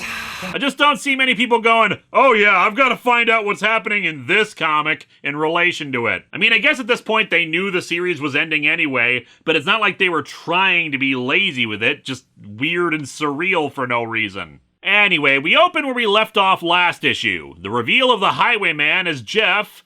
And man, if you did somehow pick this one up as your first issue, you'd probably assume that truck right there just did a sick jump off a ramp and is about to crush these two. No, it can't be! The Highwayman, the man who's been threatening my life these past months, is really my brother, Jeff! Yeah, this is pretty normal for siblings, I found. Tisk tisk, so surprised, little brother? Was this rubber mask I wore as the Highwayman really so deceptive? Well, yeah, actually. It didn't really look like a mask at all. You were like a demon whose face was perpetually in shadow. Good craftsmanship, man. Stay with us, CBers! This is but the first of many revelations you'll be treated to in a tale we like to call Transmissions from Space. This is a weird remake of the movie Contact. Ulysses is of course baffled because of Jeff's apparent death, but Jeff says he only made it look like he was killed when the truck exploded. I can't believe that my ultra-smart baby brother, Ulysses Solomon Archer, didn't catch on earlier. Don't put too much faith in his intelligence, he just decided to buy some truck NFTs. Ulysses, of course, wants to know the reason for all of this, but before he can explain, the aliens catch up with them. I know I've been saying this for every US-1 episode for a while now, but it always needs to be remembered. This is a comic series based on slot car racers that's about a superhero trucker and also heavily features aliens. Jeff yells at the aliens that he'll prove he's better than US, and his preferred method of doing so is to try to strangle him. The alien ship zaps Jeff, which freezes him in place. This has gone on long enough. The dispute in question cannot be settled by crude physical violence. It must be settled with refined physical violence. Ulysses wants to know what the dispute is exactly. It is time for all this to be explained to you. Too long have you been kept in the dark while your brother plotted against you. And by that, they mean they're gonna pad this out for another few pages. Not kidding, the explanation isn't gonna happen for a bit. US thinks that it makes no sense for Jeff to turn against him like this, that maybe the aliens affected his personality in some way. Clearly, they gave him access to some of their advanced technology, and that's how the black rig can fly. Still, he also recognizes that if they could do that, why not just do it to US as well? In any case, he says he needs one hell of an explanation for all this. Jeff and I have always been more than brothers. We're friends as well. Brothers aren't normally friends. I say that you are wrong, US Archer. Though your loyalty towards your brother is commendable, it is unfortunately misplaced. Holy, a gigantic holographic projection of the alien, filling up the entire sky. They have absolutely no reason to do this, but it's impressive nonetheless. All will be explained to you, but this is hardly the place for it. Some innocent passers-by might stumble across our little tableau here. It's a good thing I'm not doing anything right now that might grab anyone's attention. And frankly, I'm not interested in becoming another swamp gas sighting statistic. I'm good enough for weather balloon, dagnabbit. US and Jeff get back in their trucks, which are flown away by the aliens. Ulysses thinks about how he originally encountered the alien and got help in his race against Terran that resulted in his truck flying the last time. But is that really why he helped me? Did he really need those pieces of poultry? Or was it just part of some weird scheme that ties in with Jeff and all these crazy goings-on? I mean, either way, it's weird, so what's the difference? Come to think of it, the alien spoke like a refugee from a CB radio nightmare the first time I met him. What happened to those speech patterns? Dang it, was there an editor on this comic at all? They fly overhead of some people making out in a car. Eep! Eddie, there's a couple of trucks flying over us. Sure, baby, sure. Lots of girls see interesting stuff when old Eddie lays his lips on 'em. Poor Dope doesn't realize that means he's so bad at it that they're thinking of anything else. They soon arrive back at the truck stop, where Mary is recovering from the effects of the hypnosis, while the others ponder what to do about all the truckers and Nazis still frozen. The aliens drop them back down, and US says they'll get answers soon. However, Wideload takes this to mean that they can finally deal with the highwayman, and grabs a huge wrench to beat his ass, but of course is as shocked as the rest to see it's Jeff. Jeff! You were the highwayman? But how? Why? Long story short, this is the outfit I wanted to wear while trucking, but no! It's plaid, jeans, and a hat, or else it ain't trucking. On board the Baron's blimp, we are once again met by the unscrupulous realtors of Clutch, Grab, and Legreed. I know writers who use subtext, and they're all cowards. They're quickly noticing that things are getting out of control, what with the flying trucks, the Nazis, and the aliens, so they decide to climb down the rope ladder the Baron used for his blimp and get the hell out of there. However, they're also really curious about it all, so they hide in some bushes to observe everything going down. The lead alien steps out of his ship. Greetings, Earthlings! Can the B-movie dialogue, pal? All I said was hi, jeez. Before giving explanations, he decides to clean up the area a bit, first dealing with the Nazis. These strangely garbed people are quite distracting. Obviously, they seek to call attention to themselves. No. That's the Nazi enablers who want attention for themselves. I know it's hard to tell the difference sometimes, but trust me, comic from 40 years ago, they don't just want attention.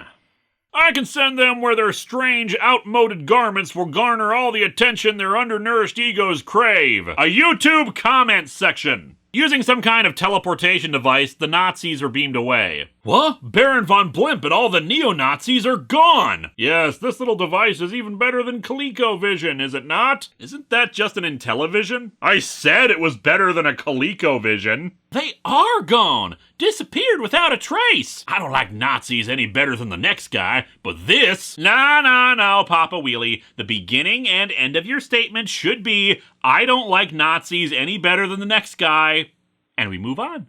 But no, the alien didn't disintegrate them, he did something else to them. He teleported them right in the middle of downtown Tel Aviv. We need not stick around for the carnage that follows. Suffice to say that the Baron and his cronies receive just the welcome you might expect. Yeah, maybe the alien should have just disintegrated him. Seems like it'd be more of a mercy. The alien unfreezes the truckers, who apparently have severe head and stomach aches after being frozen for so long. They don't really question it, save for believing that maybe something was in the truck stop's food, saying out loud that they won't be returning. The three greedy realtors decide to take advantage of this. They head over to the truckers and ask for a lift back to town, claiming to be health inspectors, saying they're gonna shut the place down for its bad food, but in turn asking them to spread the word to other truckers to avoid the place in the meantime. And so, even as the trucks pull out of the parking lot, their citizens band transmitters sear the airways with warnings to stay away from Shortstop. I mean, you probably didn't even have to go that far. They could have just warned people about all the Nazis that were there, and that the place is a constant wreck from all the fights that break out. Meanwhile, everyone else is gathered inside by the alien, US wanting to know why the alien's speech patterns keep changing. He explains that in studying Earth, they learn the language by studying many forms of mass media. None of us could determine which mode of verbalization was preferred amongst you who dwell on Midgard. Television, CB broadcasts, even comic books were studied. Unfortunately, they ended up studying Marvel and quickly abandoned that medium in a hurry. He explains that the aliens of the Federated Planets want to make first contact with Earth, but instead of dealing with politicians, they want to handpick the representative from Earth. We sought someone intelligent, courageous, someone willing to face the terrors and adventures of space, the final frontier. We have come for the one you call Mr. T. No, of course, they have selected Ulysses Solomon Archer for the job. The problem is that despite absorbing tons and tons of mass media featuring humanity and all its various differences of appearances, all you Earth folks look pretty much alike to us. Space racism. Spacism. But yeah, because they had a tough time telling people apart, they accidentally picked up Jeff instead. Jeff never corrected them on the mistake, so for years they trained him instead on everything needed for the first contact. US thinks that Jeff was trying to protect him from the dangers of such a thing, but Jeff denies that. He says he wanted the glory. All my life, you were always the good one, the smartest, the strongest, the best student, and the best athlete. This was my chance to win one for once. Well, yeah, but since everyone would think you're Ulysses, wouldn't he still get the credit, at least by name? Or when you met the aliens, did you say, "Oh please, Ulysses is an informal name, call me Jeff"? He goes on to explain that he's been jealous and resentful of US his entire life, seeing his parents consider him the golden child, winning every competition between them, having to struggle every day to get even passing grades in school while Ulysses skated by without difficulty, and yet dreamed of being a truck driver instead. And I love how hurt Ulysses clearly is of this. He legitimately loved his brother, and hearing all this is heartbreaking. When their parents died, any chance for Jeff to go to college died with them. Papa Wheelie and Wideload couldn't afford to send either of them, but Ulysses had a scholarship. In turn, Jeff drove a truck to help support him while he was there, and despite all the successes in schooling and monetary support, Ulysses still wanted to give it all up to become a trucker instead. That was the final insult for him. And so instead of actually talking to you about these problems like a normal person, I decided to become a demonic trucker-themed supervillain. I've got issues. I kid. Honest to God, the writing and art are doing a pretty damn good job selling this explanation. Sure, it's a little weird given the Highwayman's personality we've seen up to this point, making me wonder if there was a different reveal planned before they had to wrap up everything by the 12th issue, but I've got to give kudos to making this moment convincing. Ulysses tries to apologize to him, but Jeff doesn't care. Sure, you're sorry. It's easy to feel sorry for someone else when everything's going your way. To be fair, man, this has not exactly been a great day for him. This is still the same day from issue 8 to now. Both of his love interests were suspected of being Midnight, fighting Nazis, his brother turned out to be evil, flying trucks. It's not exactly been cruising down Route 66 blasting C.W. McCall songs. Ulysses asks why he did the Highwayman thing, fake his own death, and then continually go after him. Jeff explains that the aliens weren't satisfied with his performance, so he figured they might discover his deception. As such, he decided to put some distance between himself and Ulysses by faking his own death. The other truck was robot-controlled and had a dummy Highwayman in it to sell the whole thing. He leapt clear of the truck as it rolled off the cliff. I didn't want to kill you, but the truck crashed harder than I had expected. You literally drove it off a cliff! How good were the airbags supposed to be in that thing? The demonic creatures that approached the truck were not his own, but rather they were the aliens who had realized their mistake and had gone out to contact him. And they disguised themselves as devils with horns and all because... Well, see, there was this episode of the 1980s Twilight Zone where a trucker is employed to take souls to hell, and they had just watched that.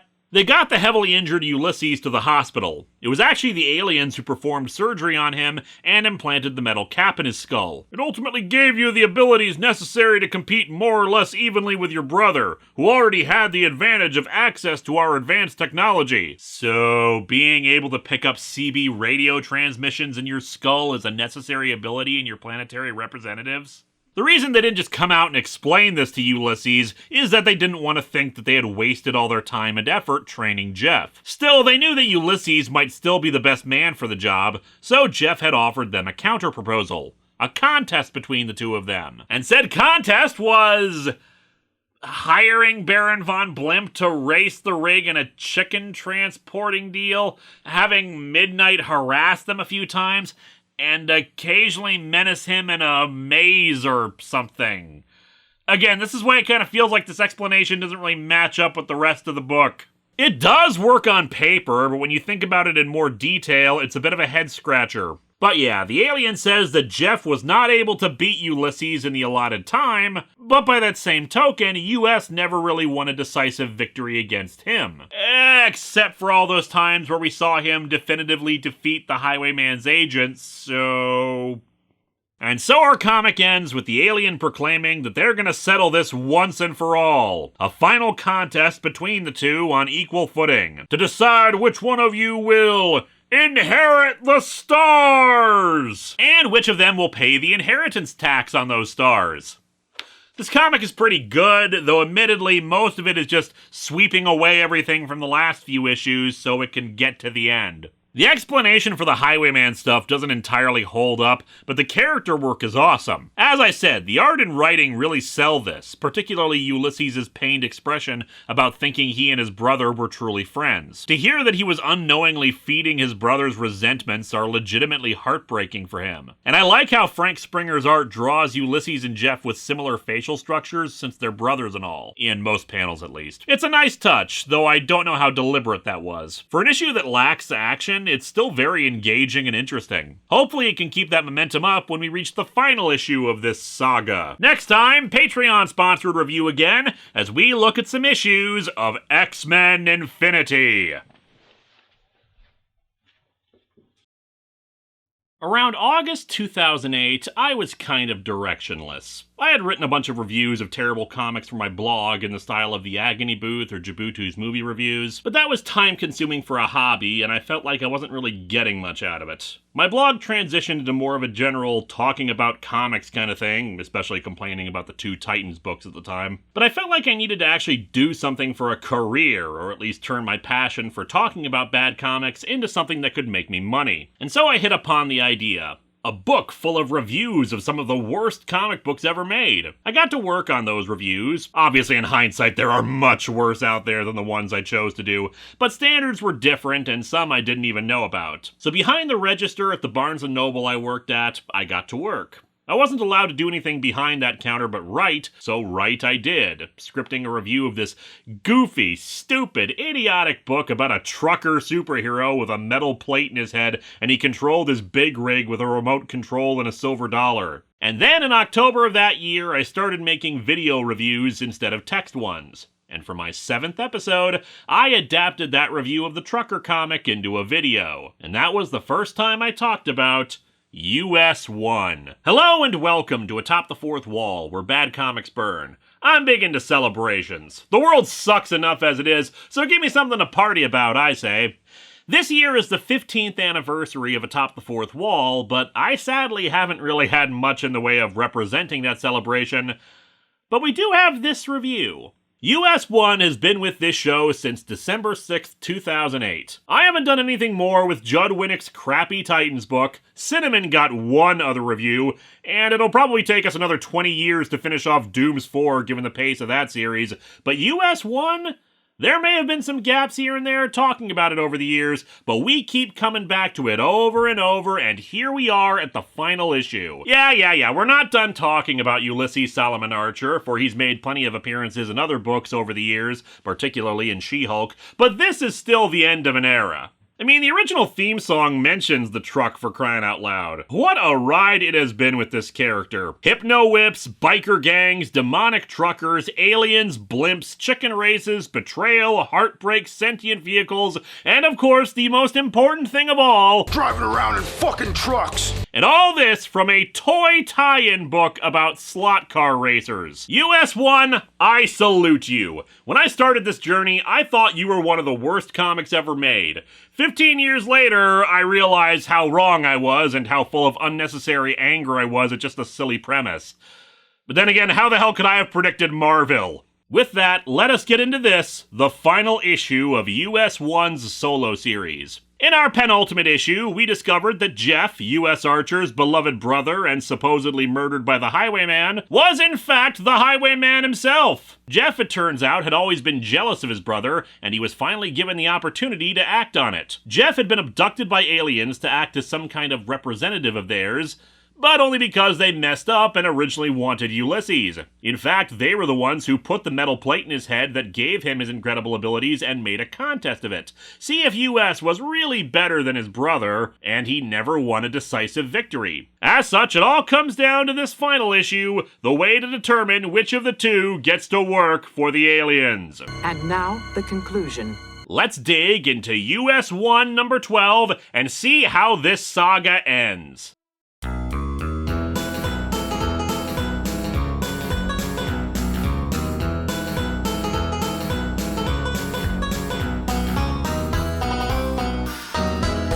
is actually one of the best covers of this series. It's got some iffy qualities to it, I'll admit, but it also has some decent composition. The huge logo doesn't feel like it's getting in the way of things like normal, and while the truck seems to have a different art style to everything else, it doesn't feel out of place. We do have the issue of US himself. The style is fine, but sometimes full toothy grins are more terrifying than heroic, especially with his thumb pointed right at them. These are my shiny teeth. Not really liking how the cover blurb is in orange without an outline. It's kind of blending into the brighter colors and the browns of that planet. An ending like you never expected. Oh my god! US-1 was Optimus Prime this whole time? We open in the garage of the Shortstop Truck Stop, where the alien is helping our heroes make modifications to the US-1 truck. It's just an average day at Shortstop, Truckers Rest. 15 people are dead from the latest brawl that seems to happen so frequently here. In the garage out back, the crew is busy overhauling an engine, but the individual supervising the overhaul is anything but average. Yeah, be a dick and brag about his test scores. Nobody cares. That's right, US old buddy, hand me that Framistat while Papa Wheelie here helps me jockey this new manifold into place.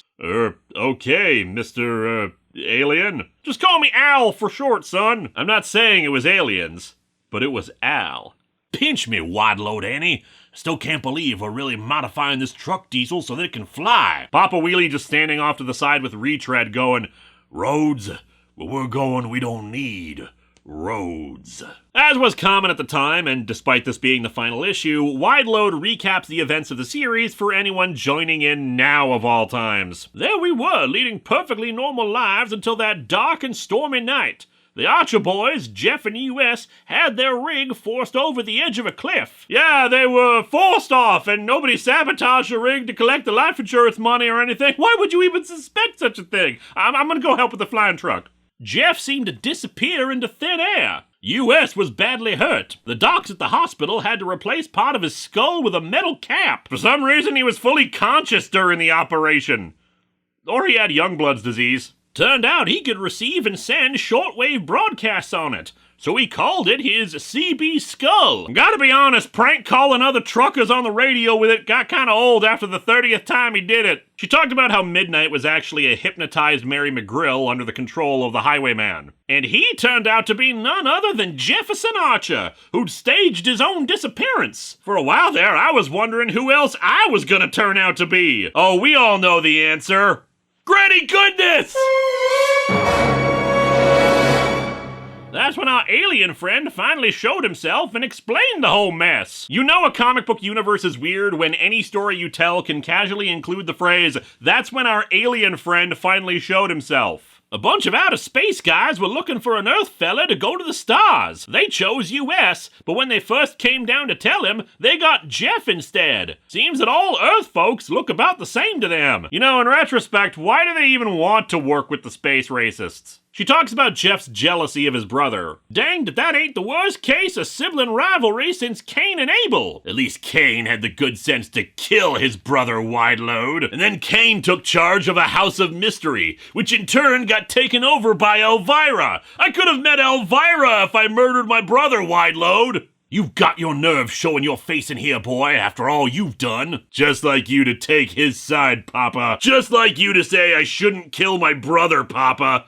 Ugh. He says the improvements to the US-1 rig won't do any good, that he's had a lot more time to use the alien technology and knows the ins and outs of it. Whatever contest these aliens come up with to determine which one of us goes off with them, I'm bound to win. Unfortunately for Jeff, the contest turns out to be whose outfit is less goofy. Ulysses is pissed, stating that the Highwayman caused so much grief and he's gonna do his best to win. Jeff is just so frustrated by his brother that he says he'll see him dead before he lets him win. Even Wide Load is like, "What the hell is wrong with you? I didn't raise you to be this much of a dick." US even wonders if the aliens are doing something to him to make him act so out of character. Now hold on a minute there, good buddy. I didn't spend months monitoring CB broadcasts so I could understand your lingo just to hear accusations like this. I did it to understand what the hell brush your teeth and comb your hair smokies up ahead was supposed to mean.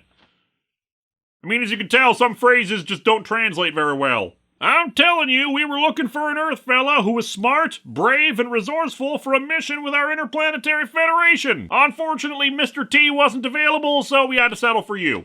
He again explains how US was their choice, but when they accidentally contacted Jeff, he didn't tell them their mistake, and by the time they knew the truth, they'd already invested a lot of time in training him, and he convinced them that he could do the job. Jeff tried to prove he was the better Earthman for the job, but every time he went up against you, you held your own. So in effect, we've already proven how much better you are, but it's kind of a sunk cost thing at this point with Jeff's training. Of course, we did help by giving you that CB skull, which helped cut down on the advantages Jeff had. Your ability to pick up someone yelling, "Breaker, breaker, Smokey's on your back door" in your head was truly what was necessary to even the odds against force field technology. Also, did you guys install the artificial intelligence in the truck? But yeah, he says the only way to settle this once and for all is a contest on truly equal footing. And may the best man win. And I'm the best man, US. Dude, you're not even the flower girl. Sit down. While US gets back to work on the truck, Wideload laments to her husband how they could have gone wrong raising Jeff. I don't know, Wideload. We raised those boys the best we knew how after their folks died. Admittedly, that involved a diet of nothing but lots of greasy chicken wings and playing the rusty old chassis in the back, but I feel like that's normal for 7-year-olds to get tetanus, you know? Honestly, this bit is very good. While the plot of the story is about US and Jeff, it's important to remember that we have other characters, especially these two, who would be affected by the reveal of him being alive and a villain. It's just good character work as Papa reassures Wideload that obviously they did something right because Ulysses turned out fine, and that sometimes, no matter how hard you try, a kid can go bad. Unfortunately, this is also a reminder for them that after the last battle with the neo-Nazis, truckers are avoiding the shortstop, and the three villainous bankers, Clutch, Grab, and Legreed, are going to seize the property since they can't make their mortgage payments. As if on cue, the three assholes show up waving around their cigars and gloating about the whole thing. Yeah, but now you're gonna lose this place, and as soon as we foreclose, we'll turn around and sell it to the Bongo Condo Development Company. And make a huge killing on the deal! So, anyway, we just drove 50 miles out to the middle of nowhere to say that to you. See you later!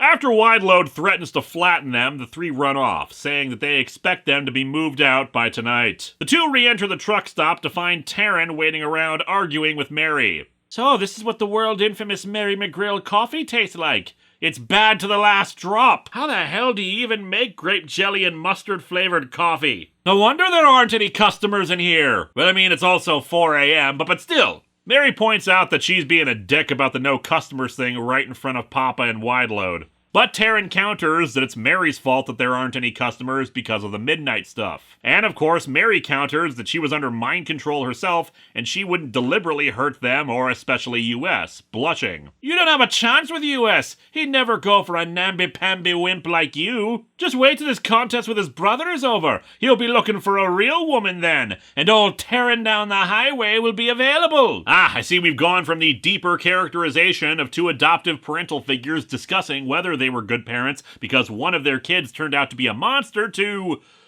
a couple of women fighting over a dude who continually refuses to show any actual romantic interest in either of them.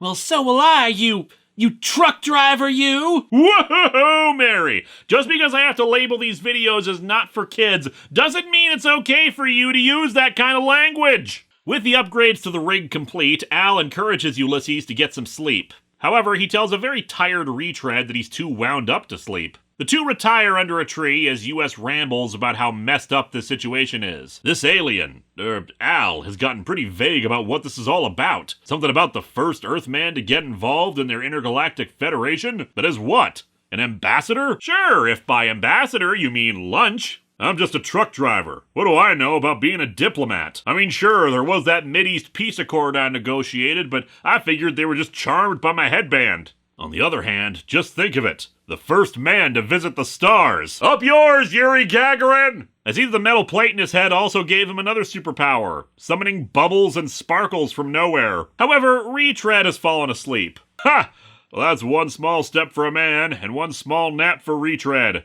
Guess he's not quite as nervous about this as I am. Biggest twist in this finale would have been if he was actually more interested in Retread than the two women. The next morning at dawn, the two truckers are given their assignment. The object of the contest is to be the first to go completely around the Earth. What? Around the Earth? Around the Earth in 80 gallons. Everyone wishes US luck, and he tries to extend a hand to Jeff to wish him luck regardless of how he feels, But Jeff decides to still be a dick, and thus the race starts. A mighty roar echoes against the surrounding hills. The ground seems to shudder as the two massive semis thunder to life. Then they both stall, as it turns out Terran put sugar in both their gas tanks last night. Also, didn't Clutch, Grab, and Legreed say they were coming back that night? Why are they still at the truck stop in the morning? Anyway, enjoy these foreshortening shots that turn both characters into Bob Huge Hands. In addition, while the half-face shot is neat, I'm pretty sure US's eyes are looking in different directions instead of straight forward like it implies. They pour their hearts and souls into the contest, each using every ounce of skill he possesses to try to gain an advantage. Turns out hearts and souls are much more effective fuel than diesel.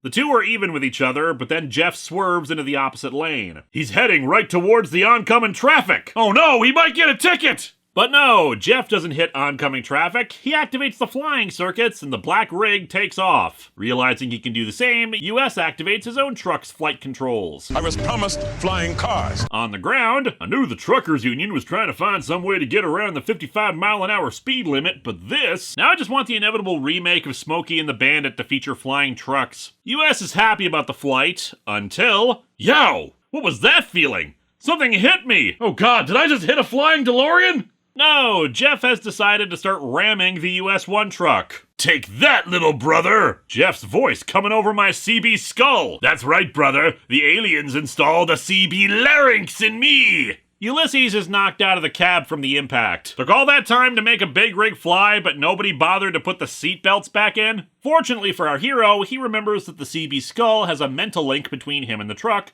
so he commands it to fly around and land him back in the truck cab before he hits the ground. Also, what the hell is that round thing? Is that the moon? Because I thought it was dawn outside, and even then the motion lines put US behind it, so what? Anyway, back in the cab, our hero decides he needs to take the offensive, shooting out the oil slick from his truck at Jeff's windshield. He manages to clear it, but then he can't find his brother. Meanwhile, flying unseen slightly above and behind the black rig is US-1. This pattern indicates two-dimensional thinking. Unfortunately, Jeff enabled his advanced sensors to detect US and hits the brake on the truck, allowing US to zoom on by and consequently right into the black rig's missile lock. US manages to pull the truck around enough so that the missiles detonate before they hit him, but he's still affected by the shockwaves. As such, he hits the supercharger and flies off, trying to put some distance between them. However, he reaches the edge of the atmosphere and realizes that Jeff might be scared of going into space itself, that while he may be experienced in using his truck on Earth, the odds will be even outside the planet. Sauce for the goose, Mr. Savick. Lest you think that my Star Trek 2 clips are a bit of a stretch, maybe the only way it can get us on equal terms is to boldly go where no man except for Captain Kirk has gone before. Into space itself! Suck my mud flaps, other crew of the Enterprise! Only Kirk boldly went! What? Where are you going, US? Where the heck do you think you're going? The final frontier, big brother! Catch me if you can! If you dare! I'm laughing at the superior intellect. Zipping out into space, US is having the time of his life. Isn't it great, big brother? The weightless feeling, the speed, it's like suddenly being set free after years in prison. Now this is pod racing! Jeff, however, is not feeling it. No, I don't like it. It's too big, too dark, and it makes my stomach hurt. You know, maybe the aliens who were training Jeff to fly around space should have had him fly around space. What the hell were they teaching him all this time? Still, Jeff recovers when he spots all the alien ships nearby watching this. He's come too far to give up now. I won't let you beat me here in front of them. I'll find a way to take you out of the race once and for all. Yeah, you guys do remember this is supposed to be a race, right? Because you seem to be going in the opposite direction of the place you're supposed to be going. Jeff decides to try ramming him again, but US is able to pull his truck out of the way before he can do so. Man, reminds me of the space race I had against Sphinx yonder. They're still not letting me show footage of the race. Storyline compilation video.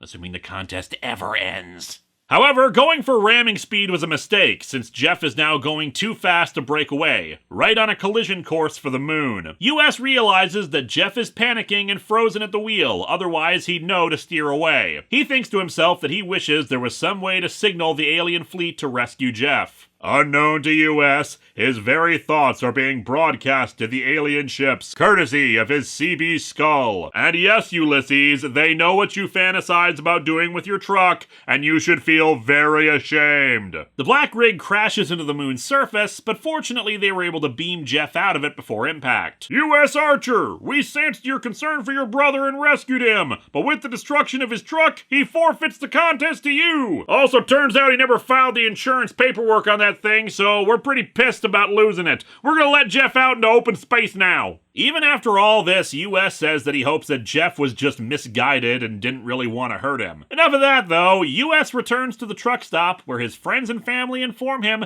that they saw the whole thing on a monitor the aliens set up for them. US finally asks Al what the hell this was all for. He explains that they weren't looking for super geniuses, since the aliens are already more advanced than humanity, but Earth does contain the kind of people they really need in space. Truckers! Men of courage and intelligence who are strong-willed and independent. Men who could stand up to the rigors, and most especially, the solitude of space. We saw that you guys produced this Dennis Hopper movie and realized you were perfect! So yeah, they need people like US to be part of intergalactic trade and make him the offer to join them in doing so. And US, as his eyes bug out and go in different directions, says that he's up for the adventure as long as he keeps doing what he's always done. Be a trucker. So, yeah. Retread asks if he can come along too, since he's already done everything there is to do on Earth. Mary, Papa, and Wideload realize they're going to be lonely without US around, and the latter two wish they could go too. And Al says why not? They could use some good old home cooking in space,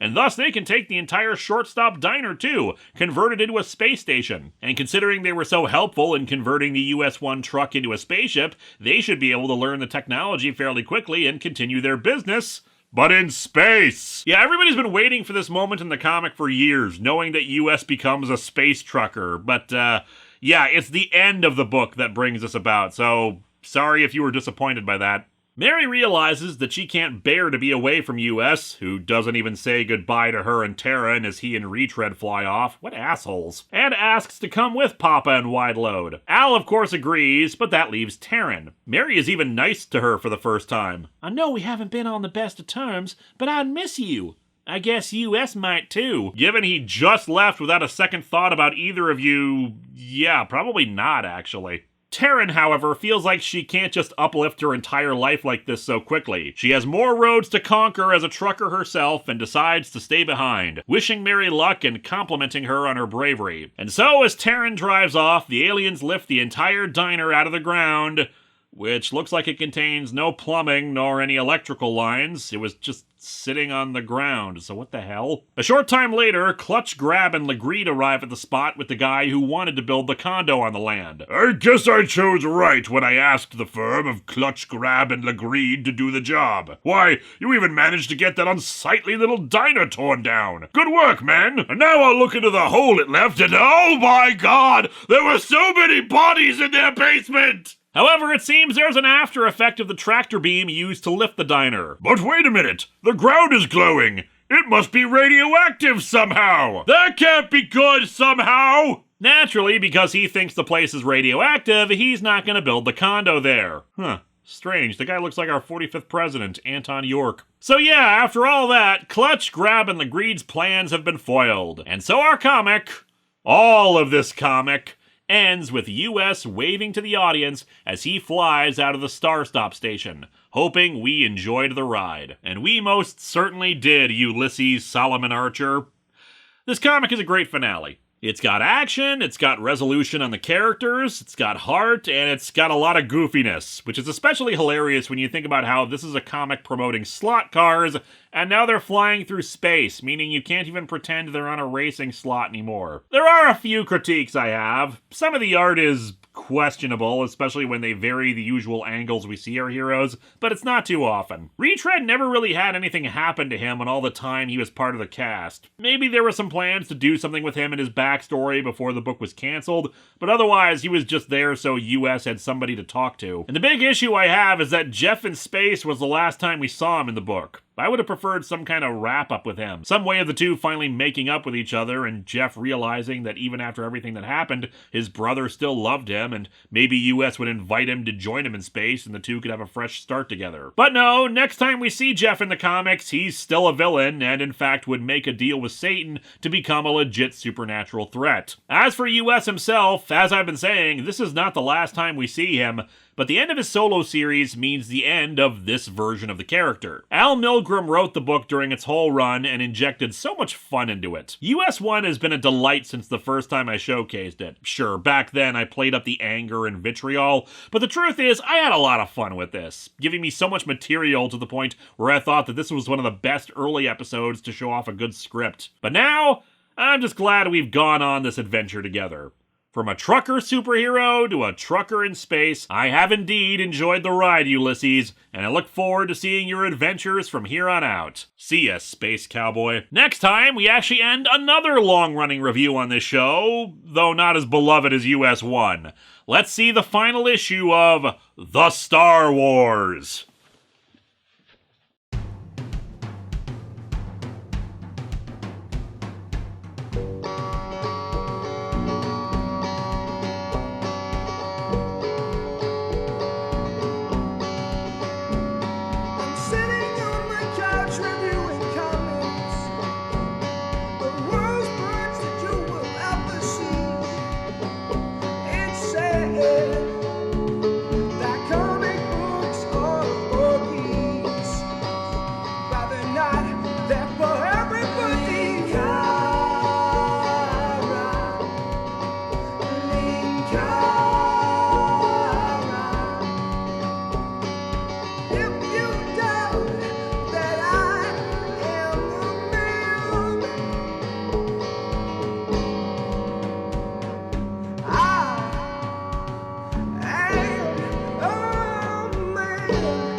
Ulysses Solomon Archer, a man barely alive. Gentlemen, we can rebuild him. We have the technology. We have the capability to make the world's first bionic trucker. Ulysses Solomon Archer will be that trucker. Better than he was before. Better, radio-ier, truckier. US Archer, how on earth did you get here ahead of me? Never lose a race again. You're always winner. Tomorrow I think I'll give you an overhaul, old girl. I'm not a girl, I tell ya! I am a man! Truck! Oh, hey. What a coinky-dink. I mean, I'm taking things so easy today, these aren't even Dippin' Dots. It's like a Dippin' Dots knockoff. You've beaten my agents for the last time, US Archer. Now you must face me, the Master, the Highwayman. Fear my Spirit Halloween Dracula cape. Why did you attack me, Jeff? What made you carry on this masquerade? Why did you do it, Jeff? Why? Ah, but that's the question, isn't it, little brother? And it's going to take Linkara a whole other year before you get those answers. Why is the alien wrapping his tentacles around them while he talks about a contest between the two? Okay, it took me forever, but I finally realized what the aliens remind me of. Do I have something in my teeth? Hello, my friends. Please take a moment to like this video, subscribe to the channel, and click the bell for notifications on new video releases. If you'd like to support future videos, you can check out my Patreon, buy merch from the store envy link in the description, or check out the t-shirts available from Teespring. Thanks for watching.